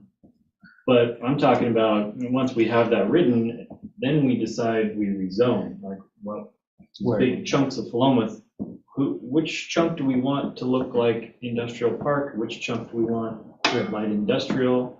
And that's what I'm kind of getting at is, where is that vision coming from? Does the council have any directive for us on that, or are we just going to come together and kind of decide?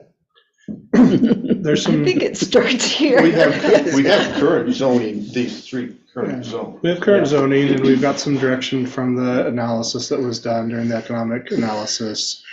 So there's some some guardrails, if you will. Okay. But no, a lot of it's going to be, what is the vision there? The comprehensive plan captures some of that. So, yeah, I think that if you find examples of industrial parks that you think are attractive and would be a good fit for Philomath, then we hijack their code and we take pictures and we model it and we say this is the type of development we'd like to see in Philomath and this is where we would like to see it.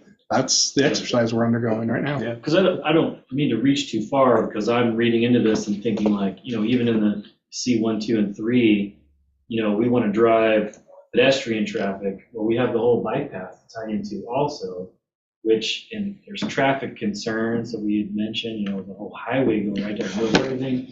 There's a lot going on for us, a lot of moving parts to consider when we're even talking about the definition or the intent behind a lot of these things.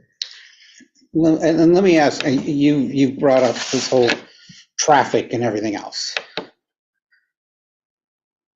How much actual ability does the city have when it comes to the ODOC controlled surfaces in this city? I mean, if you look at, we can talk about doing zoning in any particular area. And just in existing areas like where Eats and Treats is at, and where the hardware store is at. The way ODOC has got that street, it is very much detrimental to businesses. And so the real question is, and you talk about bike paths and all too, is how much are we actually going to be able to get ODOC to buy into this? Because they have handcuffed us. And when we talk about 25 acres in downtown, and I glanced at some of those options, whatever, it's all revolves around the highway. And we can do all kinds of things, but how do we interface with ODOC, and how do we get some of these circulation issues solved? We can come in and make it pedestrian oriented, and yes, the development there is narrowing the pathway of the actual driving surface to allow a more safe crosswalk situation as part of what's being built now. But that's only in a certain area, and we're actually already handcuffed by that, because that's a given. That's a given of how the circulation's going to work in there as far as pedestrians and as far as bikes and as far as vehicles. And so, we talk about being able to improve the city, and at least my own personal argument is that the area that defines a neighborhood is that downtown section. What we do in the outlying areas is important, but it's not half as important of how we deal with that particular section and further develop the businesses in there and create a destination. But when we're fighting with the highway all the time, and with what they do, even you look at Sisters, it's a two-way street through the middle of that town. And that's an ODOC street. And the traffic on that street is immensely more than what we experience here. And so, I suspect if we had, I'm not endorsing the couplet, but I think if we had only a two-way road through, we would have Sisters-like problems, I think. Yeah. No, I understand that. Sisters has a bypass now. Right. But what I'm trying to say is the ultimate thing is we can make all the plans we want to, but what the whole economic analysis and everything is wanting to bring businesses into this city. That's how we're going to develop this city. Businesses and along with businesses are going to come the residential. So we have to look at this thing holistically, the whole thing. And I'm totally, what we're doing is the right path, but we got to back up and look at everything too, and see what compromises we've already been forced into, and be knowledgeable of those, and take them for what they are and be realistic on what that's going to cause us to do or not to do. And if there is changes that can be made to those, do we even have a pathway of making any changes? Tim, to give you some perspective, what we have in terms of how the highway goes through Philomath is exactly what the city decided to do. At the time. Well, Yeah. in the last one, when they made that mess on that end of town, Yeah. that is what the city council back then said we want to do. The state gave stipulations and told them this is how it's going to be even before it was decided. So how it is the city of Philomath decided that. And We made our bet. unfortunately, if you were around, I was totally against that, but you would be totally against what I wanted. I wanted the highway from the east going down College Street. I've heard So that was an option. you would yeah. have, just Yeah. like on this end of town, you can have circulation. Yeah. As far as what's going on now, with the improvements and those bulb outs, ODOT and Chris can maybe talk to that, this is exactly what Philomath wanted. Right. So Okay. they're, to a degree, they're pretty good to work with. I guess that's my point. Okay. But Well, I do want to further discuss the point that we don't want to design our city into an unsafe situation where we are creating more pedestrian crossing that ODOT is not supporting. So I am curious also to find out, and I'm not sure which channels we need to go through to find out how we can work with ODOT to move forward in our plan, because we need more traffic control, more pedestrian protection in order to implement a lot of this. As you're talking, I'm thinking of last Halloween's trunk or treat. I don't know if anyone was around for that. We had little kids running across the highway and no crosswalk, not protected, running from one side of the highway to go to get candy from the other side. I was losing my mind as a parent, like dragging my kids around. But there was hundreds of people out there, and we're going hazard though. Yes, Yeah. and we're going to rezone and design the same area to promote more traffic like that. So we definitely need, some support, some partnership with ODOT to make that happen. Well, isn't the streetscape, it's putting in a lot of new traffic control kind of It'll be a lot devices. better than it is now. The bulb outs, Yeah, I'll just those say, things are effective. yeah, I'll just say, I agree with Van. I think it's easy to get frustrated at ODOT, but the reality is ODOT does partner with the city. We have very open communications with ODOT. When we do have issues that are brought up, I can tell you about like the west end of town and issues when Nectar Creek went in, where ODOT was immediately there, took a view of what was happening and actually implemented the recommendations the city had made there. When we have land use decisions, big developments coming in, ODOT's at the table when those applications are being reviewed. They provide comments, recommendations. When Boulevard Apartments came in, ODOT required them to have the off, not the off ramp, what do you call it? The pull out, essentially. Yeah, right. Worked with them closely on the pedestrian crossing there and how far down the hill that had to be in order to be safe for sight distance and things. So ODOT is an active participant with the city when we're looking at developments take place around the highway. We've got city council members, we've got staff that work on different committees that ODOT's with as well.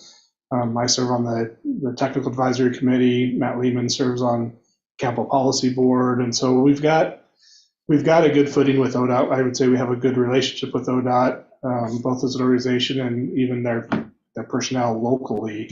The relationship's good. We've got a master plan that they review. We've got a regional master plan that ODOT participates in and is aware of, where they're looking at Philomath, Benton County, City of Corvallis. They're looking at Highway 20 and the impacts that development's having. They've got project or population forecast, development forecast. So there's a lot that goes into looking at that. We're definitely not working in the dark when it comes to them. So in fact, recommendations that we're going to make on here. If they're going to go out, they're going to look, they're going to provide comments as it relates to transportation. So they'll be at the table. But, you know, a lot of that's going to be, again, reviewed upon development. And right now, we're just setting the table for what that development could be, looking for comments. I just don't think they're going to have a lot to say. We're talking industrial. When you're talking about commercial property, like on the north side of the highway, for example, ODOT, I can tell you they're going to want, you know, limited new accesses. So they're going to want shared access points. So if we're going to build a commercial shopping center on the north side of the highway, it's like, okay, you can have 2 access points, one at the west end, one at the east end. That's it. You're not going to have 20 different access points along there all trying to get on the highway. We don't want that. ODOT doesn't want that. We're in alignment there, right? And so And hopefully you line it up with a street across the way and you put in a light. Yeah, if you pull off of 26, for example, and put a light there, then everybody's happy, right? So again, I think there'll be a good partnership there. I don't see us butting heads with ODOT. I think they'll be at the table. I see the highway as a constraint, like any constraint, and our job is to be smart about the zoning because there's traffic issues that are unsolvable. So maybe there's some properties that should be zoned a certain way because of that, and we work with it. And if we come up with a plan that works for a lot of things, then we can approach ODOT and get them to change if it all makes sense for everybody. I did just put up, and I'll just add, as we're going through these, I think it's good to keep an eye on where we currently are. So if you look at the city's development code currently, and I didn't share my screen, but I can do that real quick. Sorry, I've got people online. We do have definitions or current allowed uses for light industrial, heavy industrial, and industrial park. These are currently what's there, which is helpful. Sorry, let me pull out this and share my screen so those following around from home can see. There you go, John and Haley, sorry about that. So it just gives you an idea. And again, this is online. You can go to the city's development code. You need literally just put in City of Philomath Development Code and it'll bring you here. Look for industrial uses and that'll get you to what's currently there. So industrial park specifically, where we talk through indoor, outdoor recreational facilities, offices, commercial uses. Interesting uses that are allowed in the light industrial when conducted within a building are also all just kind of rolled over to that industrial park area. All right, but then you can see it also allows for community centers, government structures, RV park facilities, right, as a conditional, and then there's some conditional uses on there for the bottom end. So just give you an idea of what currently is allowed in those industrial parks compared to heavy industrial, light industrial. To what extent are uses governed by state law or dictated by state law? Very minimal. This is up to the cities when it comes to zoning. Yeah. Just so you have enough of it. That's their issue. Basically just housing. Oh, even just housing? Yeah. They don't care about the other? Oh.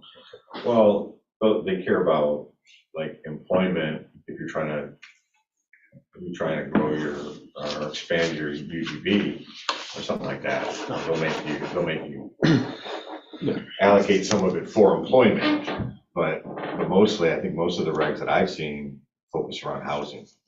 I mean, I think one thing that Gary said about like the highway thing, and that it caught my attention was, as we're doing this, working on this, I mean, yes, we have to, if you will, deal with the highway, but we need to think about it in terms of what works where, also in reference to the highway, not just where we want it plunked on this map here. Well, we have 7 sets of eyes, so we're supposed to look at this and catch it, and if somebody misses something someone's focused on, you know, maybe an access point or something like that, and somebody says, well, hey, we don't have enough buffering over here.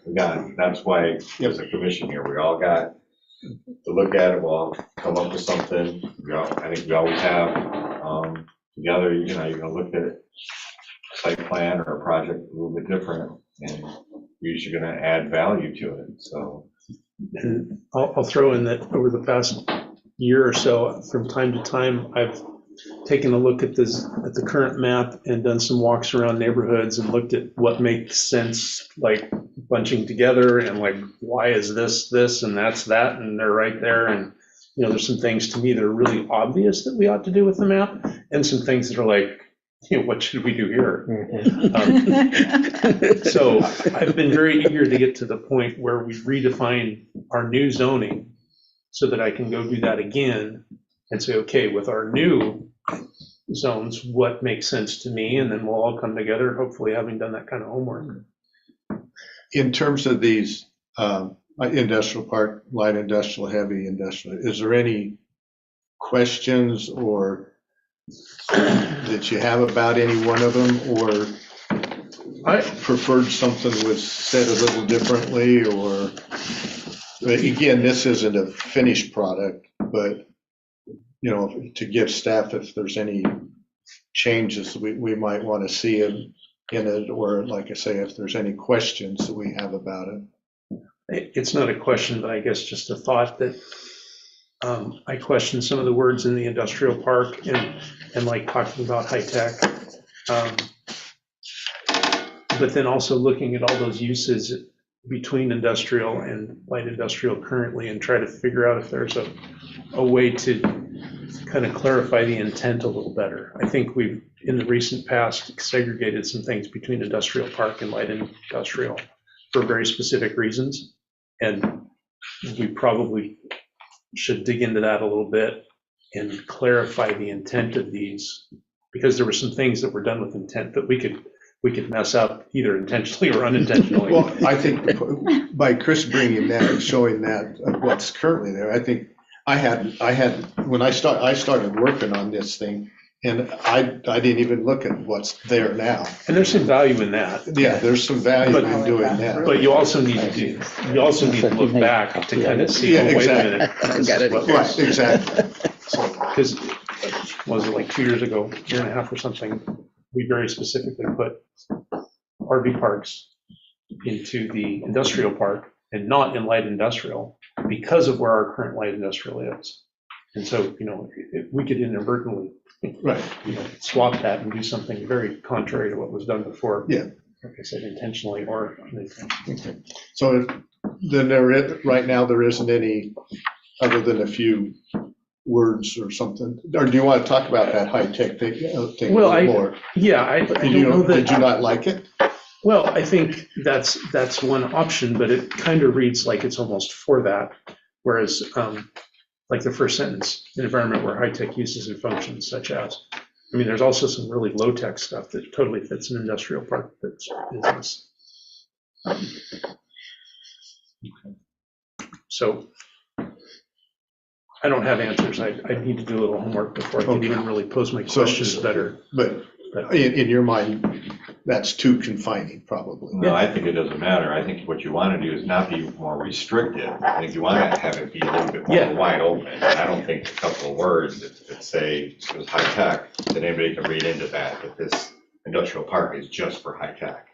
There's a dozen other words in there that you could look at and go, well, but you know, I don't know. The first sentence says, provide an environment where high-tech uses and functions such as blah, blah, blah, period. So and limited, and it does say limited manufacturing.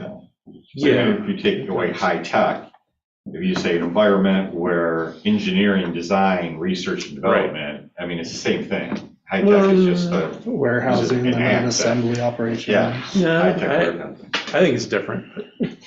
Well, I mean, we could slash it, but I mean, I'm just saying, we don't want to be more restrictive and say, No, keep it out there, because I agree. We you don't have that much land and you don't have that much opportunity. When you do, you don't want to say, oh, sorry, this was born. I want to be more informative to future planning commissions is what I want to be. So I have a similar question on this last sentence of heavy industrial. It says the heavy industrial district is further designed to provide areas within the city where heavy industrial uses can most efficiently utilize major streets, utilities, and other infrastructure while minimizing any incompatible aspects of neighboring districts. So that wording sounds to me like we want to sort of cherry pick locations for heavy industrial where we already have infrastructure. I look on the map, and in those big purple areas, it seems like we don't have a whole lot of infrastructure.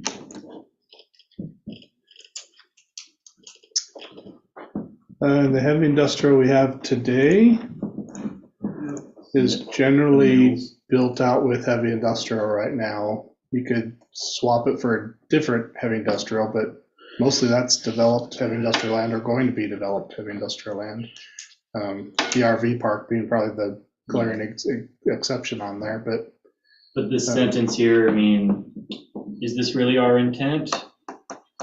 To cherry pick some areas where we have infrastructure that better suits heavy industrial? Yeah. Or do we actually want those tenants or those owners to build out the infrastructure as they develop those lands? Yeah, I think that's the whole point. Heavy industrial comes with a lot of baggage, comes with all kinds of stuff. Sure, you want to cherry pick where it's going to be, and you're going to want to distance from other districts, neighboring districts. But I mean, instead of getting into my philosophical thing, we're probably not going to add any more heavy industrial, I don't think, unless anybody can look at something and say, hey, there's a bunch of heavy industrial businesses out there that want to come to Philomath. We got to make some zoning for them. I don't think we do. I think we have what it takes right now. I think we could focus more on industrial park or light industrial, divvying up that a little bit better, and maybe even look at more some planned development within that. But I don't know. But again, these are generic. These were not, I didn't come up with these. I grabbed them from somewhere. I looked at them. Yeah, good enough, because they are something that we're looking just as an overall, like, hey, here's an idea of what heavy industrial is. Here's something else. I mean, I thought we'd be halfway through the uses by now, to be honest with you. But, and no offense, but I'm just saying, I didn't think they were going to be that controversial. I thought we would be really just rolling here. I don't think there's controversy. I think there's education going on. But to answer your question, that big area that's, I guess it's pink in the top right, is outside the city, but it's in the urban growth boundary. And there's a lot of potential for a big heavy industrial site to come in there. So I think it's not just a matter of current city limits. It's about having our city zoning be ready to accept new addition if somebody shows up wanting to do something heavy industrial out there. Yeah, and right now, anything that's outside of the urban growth boundary is zoned industrial, and it's open to whatever it comes in as, depending on who owns it, wants to annex it in. Right. And at the time of annexation, they submit what do they want to come in as, industrial park, light industrial, or heavy industrial. So that doesn't have to be the way it is. If we wanted to designate those areas within the urban growth boundary as specific future land uses, light industrial, heavy industrial, industrial park, that's an exercise we can do as well. So it's not just inside city limits, it's within the entire urban growth boundary. We're looking at these zones. So that's a fair comment when you look at that north corner. As he had just asked about with this question, I mean, efficiently utilize major streets. I mean, the point of that is you would want them to be near major streets so that they're not. So have to wander through a neighborhood to get to the highway. But Trucks don't have to drive through all of our neighborhoods. Right. Exactly. But the utilities point that he was making also was feeling like it sounded like we want them to use the existing stuff. I mean, we do want them to use the existing stuff in the sense that we don't want them to overburden those utilities. But I don't think it reads to say we want them to use what we got and that's it. I don't, unless if there's some better words, I'm all for that, but I didn't quite read it quite like. No, it's but fine. I mean, I can see what you're saying. Pat makes a great point. I mean, like, probably don't even worry about it too much because there's not a lot of heavy industrial coming in Philomath. So Yeah. Well, I think the area up there too is serious infrastructure. Constraints. Yeah. There is none. But I think There is none, right? I think the reason some of this language is in here is because cities, any size city, can make zoning decisions that make it easy or hard for industrial areas to connect in. And we would rather, for a lot of reasons, that a heavy industrial area connect in with a short stub to our sewer and water than by going around the horn and building a whole bunch of infrastructure that needs to be maintained in the future because we decided that one block was going to be something different and no, they can't go through there. So it's thinking about the future growth is why that's there, not just dealing with what we have now. Well, again, just on time frame, we'll come back and revisit this at the next meeting. So if you have other thoughts or things, jot them down. Again, as you look at the allowed uses and you go through that exercise, we'll do that here in just a minute. And as you go through and complete that on your own, it's going to trigger other thoughts and other ideas of maybe more specific language to put in here, more general language to add in or take out. So I think let's come back and hit this up at the next meeting as far as definitions go. But I would like for Pat to go through the first couple of examples. I don't know what we need to do commercial and industrial if we don't have time, but for sure on the commercial, just so you get an idea of what we're kind of talking through. We need a break before we jump into another break. 5 minutes. 5-minute break. All right, back at 8:10, 8:11? 8:11. I didn't know we were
and everything else off the YouTube. John's there. John, Haley, are you back with us? I'm here. I'm here. I'm here. Okay, so Chris, what was you gonna have Pat talk about now? So we're on attachment B, which is this one. And what I'd really like to happen, the first section, residential uses, Pat's just going to talk generally about residential uses within the commercial zones, generally speaking. Little distinction between C1, C2, and C3, which we already touched on briefly. We'll have Pat do that. And then start at the animal and agricultural uses. I just want basically for the commission to hear Pat go through and look at these and do an evaluation in his head out loud about what are the things that he's looking for that you should be considering when you consider whether there should be an allowed use in which of these zones or it should be a conditional use within one of these zones. And you could put multiple, right? You could have a use that would be allowed in both zones or allowed in all three zones or allowed in one and a conditional use in another, right? So I just think it'd be helpful to have kind of hear how a planner looks at these things as they're going through it, because then the exercise, the assignment, the homework assignment for all of you will be over the next week or so to go through and complete this table as well as the industrial table. And you can just scan it and email it into us or drop it off a hard copy. But if you can get that back to staff, as I mentioned earlier, we'll then pull all that data together and have some prepared for you at your next meeting to see what all of your colleagues, what everybody else kind of thought, and we'll have some general consensus probably about allowed uses in the C1 and the C2, C3, and then we can really start looking, as is on here, we can start looking, okay, where's the appropriate place for these types of uses? Now that we know what C1 is, where was the most appropriate place to have it, right? Are we going to expand the current downtown? How far east, how far west, how far north, how far south, et cetera, and really have that conversation. So I don't think we need to go through the whole entire first page. But I think, again, Pat just kind of goes through a few of these. We've asked a few questions, and I think we can probably be in good shape for wrapping things up tonight. So with that, Pat, you want to hit residential and then start on the animals and agricultural uses? Yeah, again, we're looking at the intent, and we're looking at our policy, our comprehensive plan policies and stuff. And the vision that we've been talking about a while for C1, C2, and now C3. So when you look above, we have A for allowed and C for conditional. And again, conditional would be adding a little bit more restrictions on it based on maybe its intensity or maybe it's an issue with it being either, having noise associated with it, lights, outside storage, pickup, something like that. And that's not just for residential, but that's for everything. But C, conditional use, yeah, you can see maybe it needs a little bit more scrutiny put on it, a little bit, maybe even some development standards. And again, even with conditional use too, we're gonna, I think, I know I'm getting off the topic here a little bit, but we're going to have a specific use, and I'm not sure which one would be a good example, but maybe I'll bring it next time, is it could be a permitted use, but it still has some development standards that go along with it. And we'll have a different page that'll say, for multifamily housing, we have these additional standards. It's a permitted use, but you're going to, there's going to be a reference to like a development standards, and then here is all of these different items that you have to. So we have something for a drive-through business. Here's some additional provisions specific to drive-through businesses, like your banks, your fast food, and may have different provisions in there about how much length and queuing do you need in that drive-through.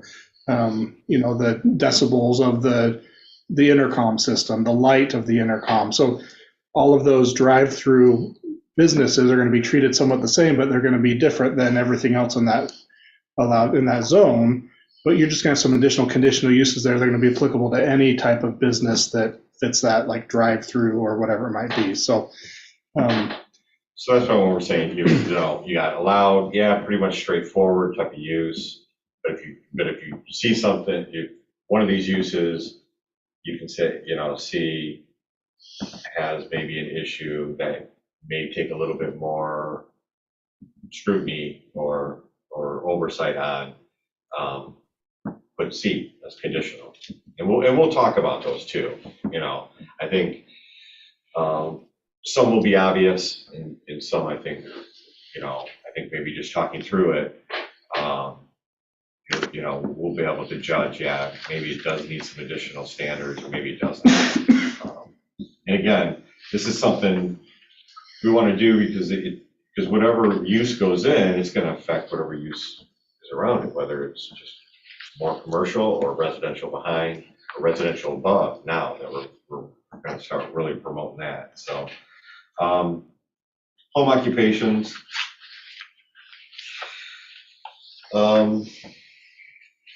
That's a tough one even just to start off with. Threw you a curveball I'm waiting to there. hear how you're gonna do this. Well, because home occupations, happen in any residential dwelling in the city, based on it. Actually, home occupation has some development standards already attached to it.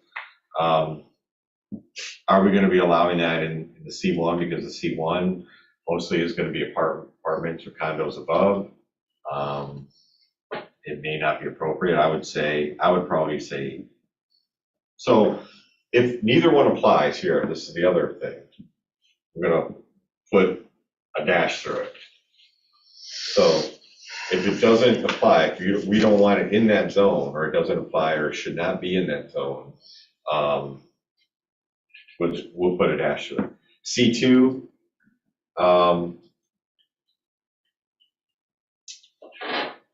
let's move on past home occupation. That's not a good one. Live, work, dwelling units. Well, that's an easy. Yeah, so I think live, work you can probably have in your downtown, your C1, C2. So would you call it an allowed, or does it depend on the business? Are there Well, again, restrictions it's on that? gonna fall under, if it's in a commercial district, it's gonna be a commercial use. So, it'll probably, so live, work, dwelling unit, probably gonna have an overlap of whatever that use is to make sure that use is allowed. And most of the time, if it's live, work, it's probably, it's craft, hobby, assembly, right there. It's not anything, that needs heavy machinery or anything. So, When you say, when this says live, work, is that, when I saw that, I thought, oh, you'd have a little shop out front and you'd live in the back? Or is that what that means? well, we're gonna do away with all, Everything living has to be upstairs. Yeah. Oh. So, like a live, work, well, So you whenever don't you really do- have much of it here. You don't really have, if you were probably to build something, you wouldn't build a live, work scenario. There's apartments above the old theater there. There's apartment above the Dizzy Hen, so there could be a work, live. But traditionally, in a sense, you wouldn't even need to have that option, because, yeah, they could live up there, but their commercial business would just be downstairs. So, well, Yeah, but it could be a house, for instance, that's on one of the side streets, and somebody is a lawyer, and their first floor is lawyer, and they live upstairs, or an accountant. But isn't this, I can't remember the name of the term for this zone. CFA, Yeah. a classic CFA in a larger city is exactly that. You have a ground floor studio, and then you basically have a loft apartment above it. And that in a lot of urban areas, that is what's built. And it may be 2 or 3 stories above it. I've had several friends that have had ground floor businesses, architectural business, or they were authors, and it was their writing studio, or they did ceramics, and it was on the ground floor. And then, but it was all one unit. It wasn't a separate housing unit where you would have commercial on the ground floor and then a separate entrance to a living unit on the upper floor. It is all one unit. So I would argue, based on the CFA, this is an ideal type of use in a C1. Okay. It's exactly what you want, to have that option for somebody to come in and to do a loft apartment above their business.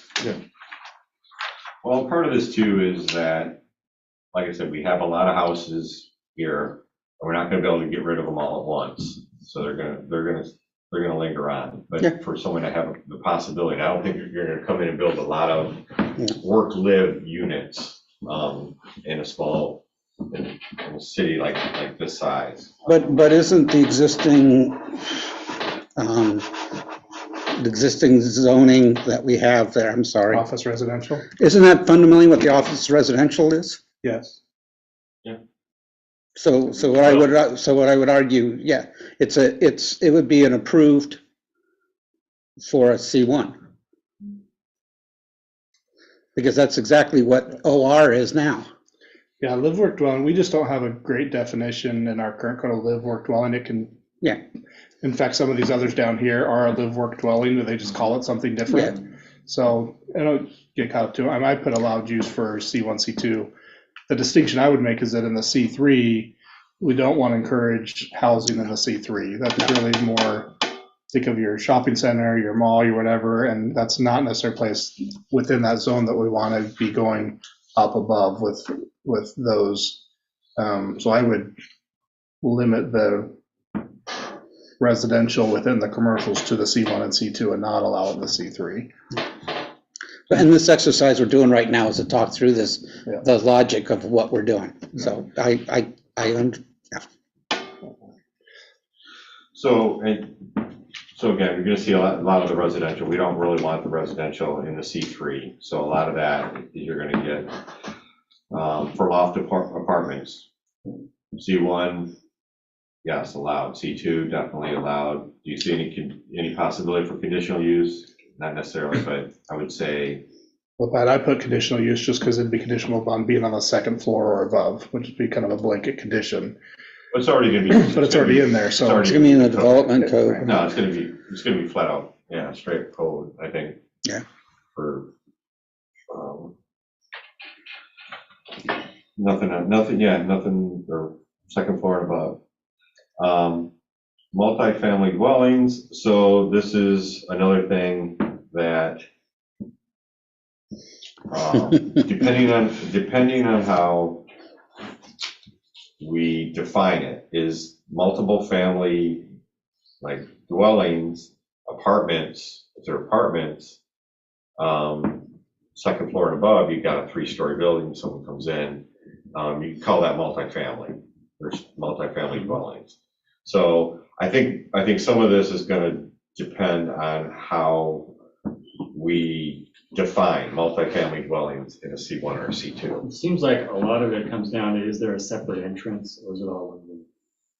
Yeah, and the other thing is I think these particular residential uses in commercial has been dissected far further than we're ever gonna need to go. It's gonna be more streamlined. I mean, let's talk about the single family detached dwellings. That's a no-no. Right, so C1, we don't want those, C2, we don't want those, C3, we don't want those. Yeah, and so your townhouse and Stacked dwelling units, those are like stacked ranches. I mean, again. If they don't have commercial on the ground floor, then all bets are off. Mm-hmm. So that direct title there, without trying to interpret it that there's work in there, would not be allowed in all those zones. Yeah, I mean, again, somebody just said it. A lot of these are very similar. Right. Like, I would just cross out stacked dwelling units. Yep. I mean, because it's. And townhouse dwellings, because townhouse dwelling by definition is you have access on the ground floor is part of your living space. Yeah. So that one you would And scratch out. two-family dwellings too. Yeah. But again, we can either, you could just put a line through them so people know. If they look and go, oh, I want to do a townhouse in the C1, And they're looking at our chart. It's now in our code. It looks like you could do it. Dash. So, I mean, keeping those in there, if people have an idea of what they may want to bring, they want to build, they'll understand right away that.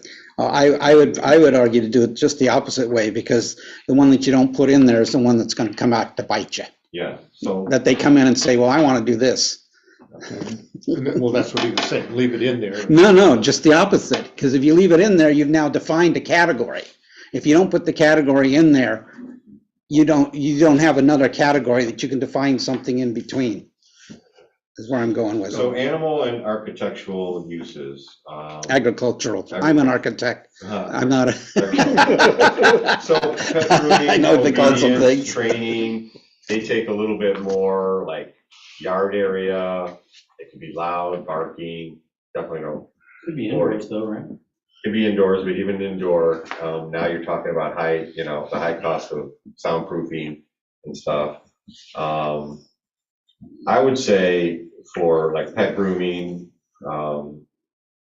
if we want to even separate this, pet grooming maybe in the C1, yes. Obedience school, No. Not in the C1. Put it in C2. Yeah, because people will bring their pet down to be groomed and walk around and do some shopping, and if you've got a dog-friendly area like we do here, the dogs would come into the shops. Conditional C1? Allowed Yeah. C2? I would say conditional on both C1 and C2, Okay. and then C3 conditional too. Because I think even with obedience or boarding, or what it says no boarding, you're going to have other businesses that are that you're going to be next to, and you just want to. And again, it may just be soundproofing, it may be drop off, something like that. Veterinary clinics and hospitals, not including outdoor kennels and runs. I would say we don't want that in the C1. C2, I would make it an allowed use. C3, I'd make it an allowed use. So again, I'm just going to go through and give you a little bit of insight what I would do. Right. You guys can go home and do whatever you want. I'm going to be more picky than you are. Yeah, and that's fine. It's going to be interesting to see what comes back. Business or technical colleges. Too much parking takes up,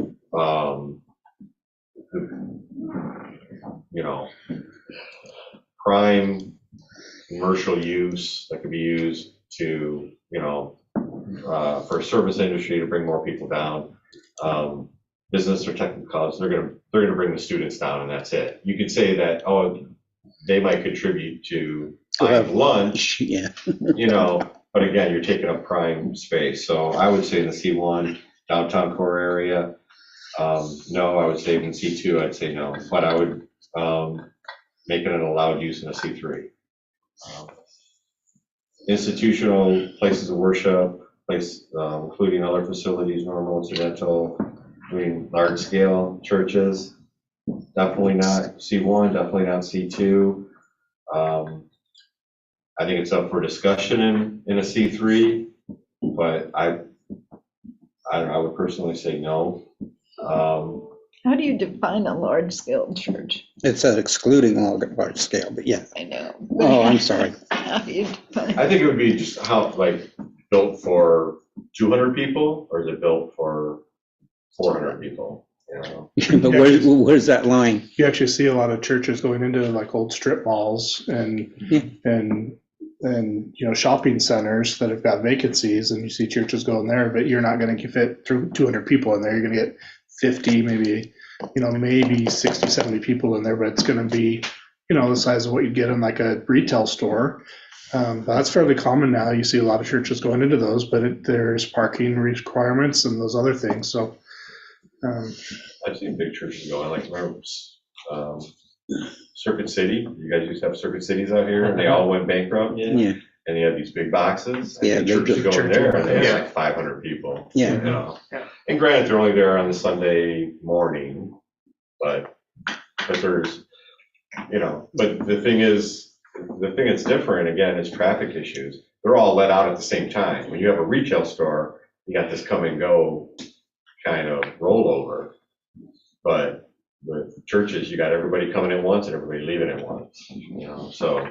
But again, I'm saying no in the commercial district, but public buildings and uses, but not including storage yards. I don't know how they group storage yards with that, but Public works yard. public buildings. So in other words, city halls, libraries. It's okay. Not public works. Yeah, so. I'll leave that one blank. Schools, elementary, offering courses in general education. Not in any of our commercial zones. Schools, intermediate or secondary, offering courses in general education. Not, I would say not in commercial. And right now we have them in park zones. Public. P is for public. Yeah. Okay. So we have an entirely separate zone for it. The tradition has been that wherever it is, we just zone it to public once we've determined that's the use. Okay. Doesn't usually work the other way. Where's the publicly zoned places, we'll put a building there. It's usually, the city's gonna buy that building, we're gonna convert it to a library, and we're gonna zone it public. Yeah, tends to be the way that things tend to go. Yeah, same thing. So retail is divided in 12,000 square feet and below, and 12,000 square feet above. I don't know if we even have anything that big in our downtown area, but it says up to. So I would say, you know, approved use in C1, C2, C3, obviously. But anything maybe above 12,000, maybe not allowed in a C1, but maybe allowed in a C2 and a C3. And I'll do two more. Carry out restaurants, not drive-through, but carry out, can be allowed in a C1, C2, C3. Cocktail lounge, nightclub, not adult regulated. So basically your bars and your brew pubs and your stuff, and I'd say allowed in all three of them. So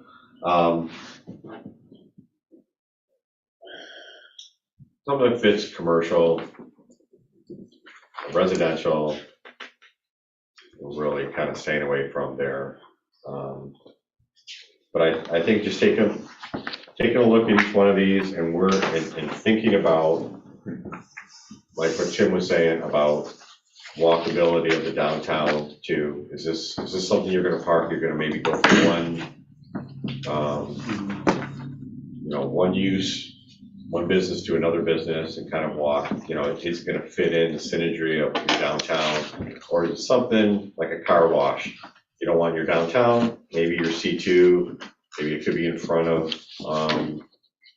Ace Hardware.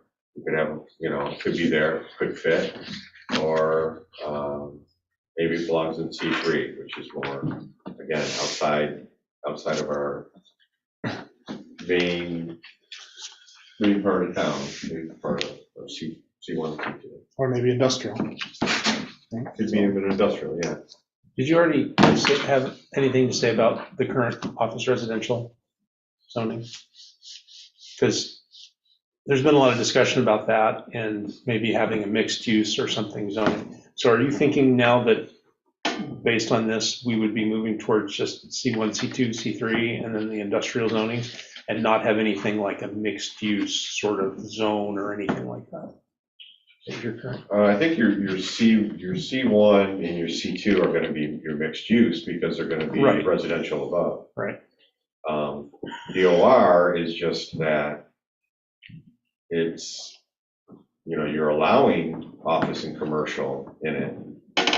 But if you look at where all the OR is, They're established neighborhoods. They're all single-family dwellings. Oh, yeah. Some duplexes. There's no question we'll be changing that. Yeah, yeah. But no, we'll still have a mixed use. I think I think that's. But you're talking about just using C123. We're not going to do anything else other than C123 and then the industrial zones.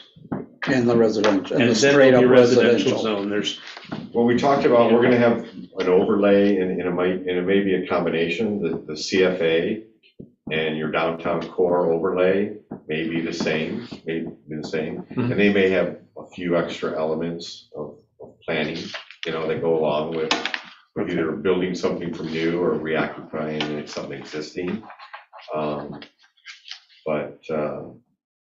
Yeah, it'll be our mixed use.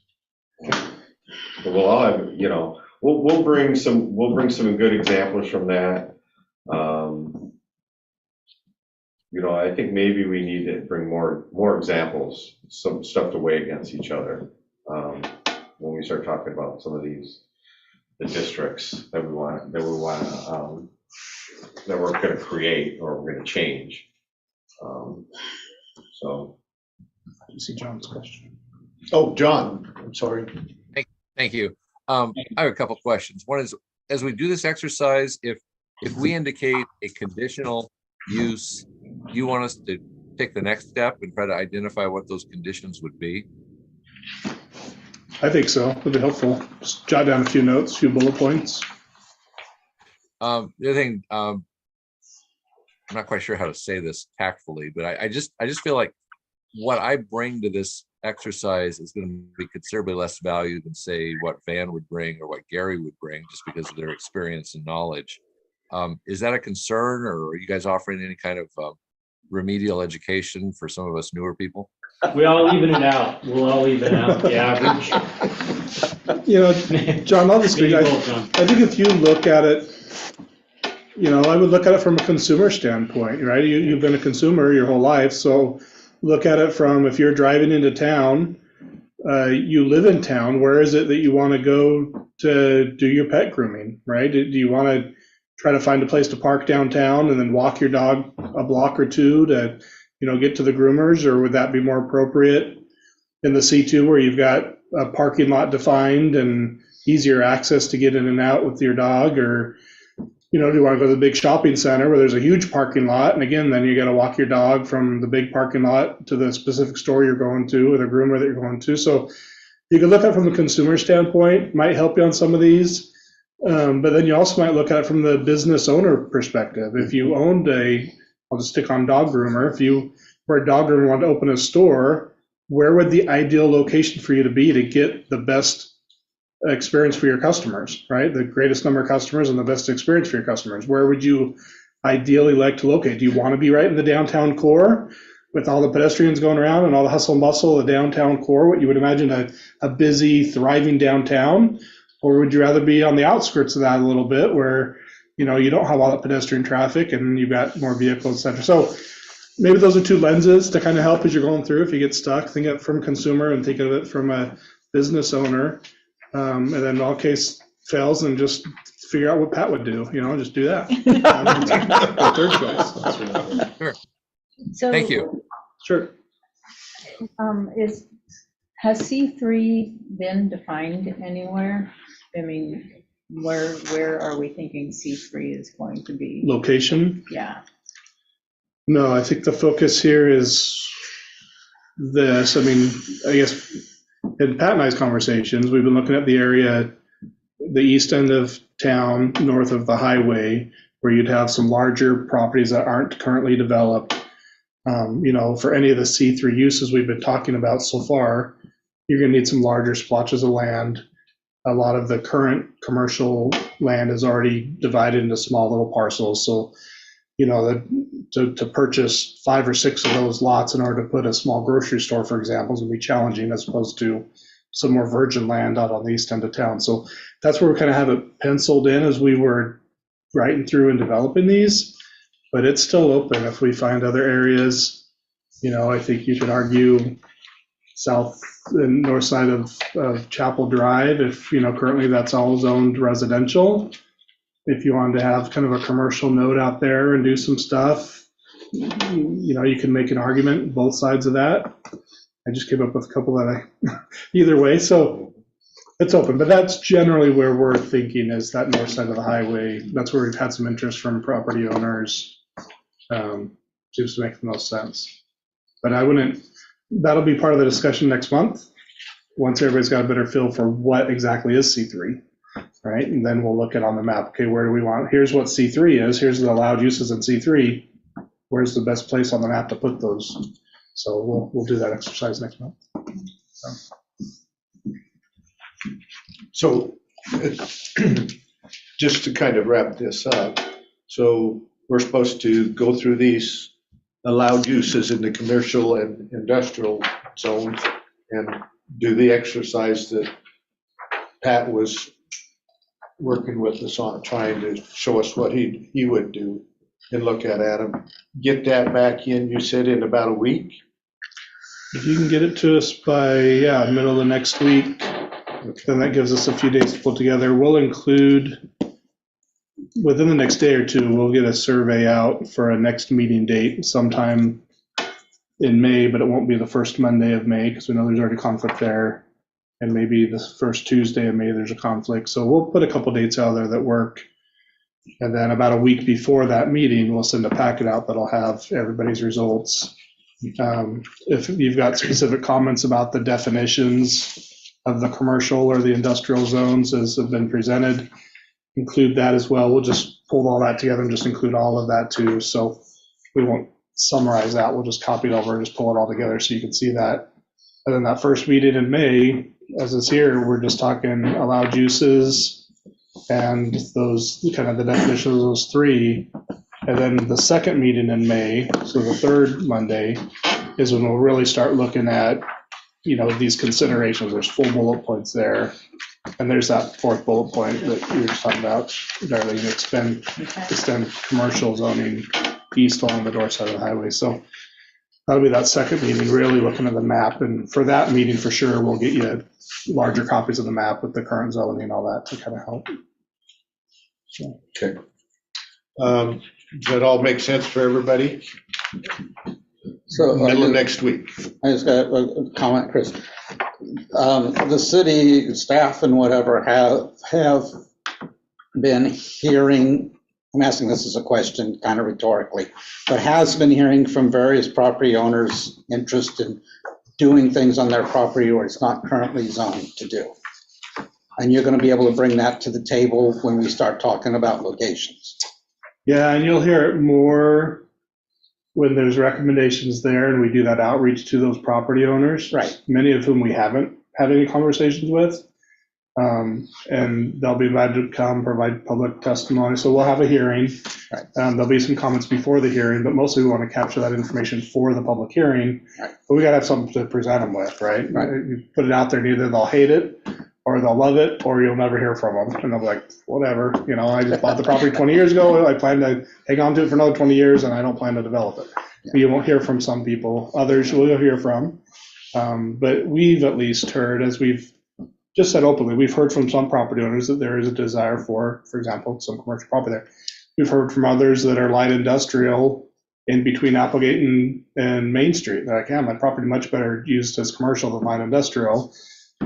We've heard from others that have tried to sell their property, like, yeah, the zoning is a little restrictive on what I can do. Others have said we want to try to partition our property, and the current zoning is restrictive on what we can do. So that's the kind of stuff, and we'll just, tell you generally what those are, but the time to collect that information is during the hearing. Right. So we want to be a little bit careful there, make sure that we're collecting it. I understand that. That's why I asked it the way I asked it. Yeah. But we'll give you insights where we have them. I mean, we've been talking through this. I mean, Pat's been here for, 10 years now? Heard all kinds of things. Yeah, I mean, as we are talking to property owners, we do get some insights, so we'll share those pretty openly with you, just generally speaking. Try not to put words in people's mouths, but. Right. Thank you. Everybody saw the staff update. Was there any questions or comments about that? Yeah, just one question. Number 3 says property grant variance for exceeding maximum lot size. Just curious what the address or plot number was for that. I'm not sure what we're talking about. You see the description. Is that the one on It's- Applegate? Yeah, it's between Applegate and Maine, just the other side of the high school. There's some weird lots back there and sewer that goes through some backyards. That was right before I came on. Yeah, I was gonna say, it wasn't you, it was the previous Got it. commission. But Okay, that answers my question. I think I was just letting you know that we did get that survey that you guys asked for. We Yeah. made a condition. Yeah. You know, and it says, well, if we're gonna grant a variance, you know. It's better know where it is. Let's get an easement. Yeah, gotcha. Okay. Anything else? Where's the data coming from for the GIS update of the wetland area? Are people doing delineations, or are you just grabbing existing information? I know that wetland delineations are a big deal. FEMA's actually doing that for us. I believe FEMA's doing a regional update. Okay. Well, part of it too was that we have some development that's happened in the past 5 years, or I can count for when I've been here, that I know it's got delineations done and submitted to DSL. But when I look at the maps are still, they haven't changed. They haven't changed the shapefile. So we've been asking, we've actually asked, and we got a response today, basically more about the procedure of how to do it. Again, it's like, well, we know how to do it, we just want the maps updated. Yeah. And it sounded like they really didn't have a system in place to update these maps, you know, consistently. So, yeah, it slows us down because we see something, we think, I know that's been changed, you know, but it's on the map, so we have to say, well, you're gonna have to run it through DSL. So it slows things down, and that's the only frustrating. So we're just trying to get a little bit ahead of that. You made me think of 1993, I think it was. They used to have big meetings of state and federal entities to do with development that have some role in development. And we hosted it one year, and we had no wetland map at the time, and we got into the DSL and the Corps of Engineers. They got in an argument of even what a wetland was. I couldn't believe it. I says, and you guys want us to make plans? You don't even, and because both of them have to sign off on it. They figured it out since then. They have? Well, that's good.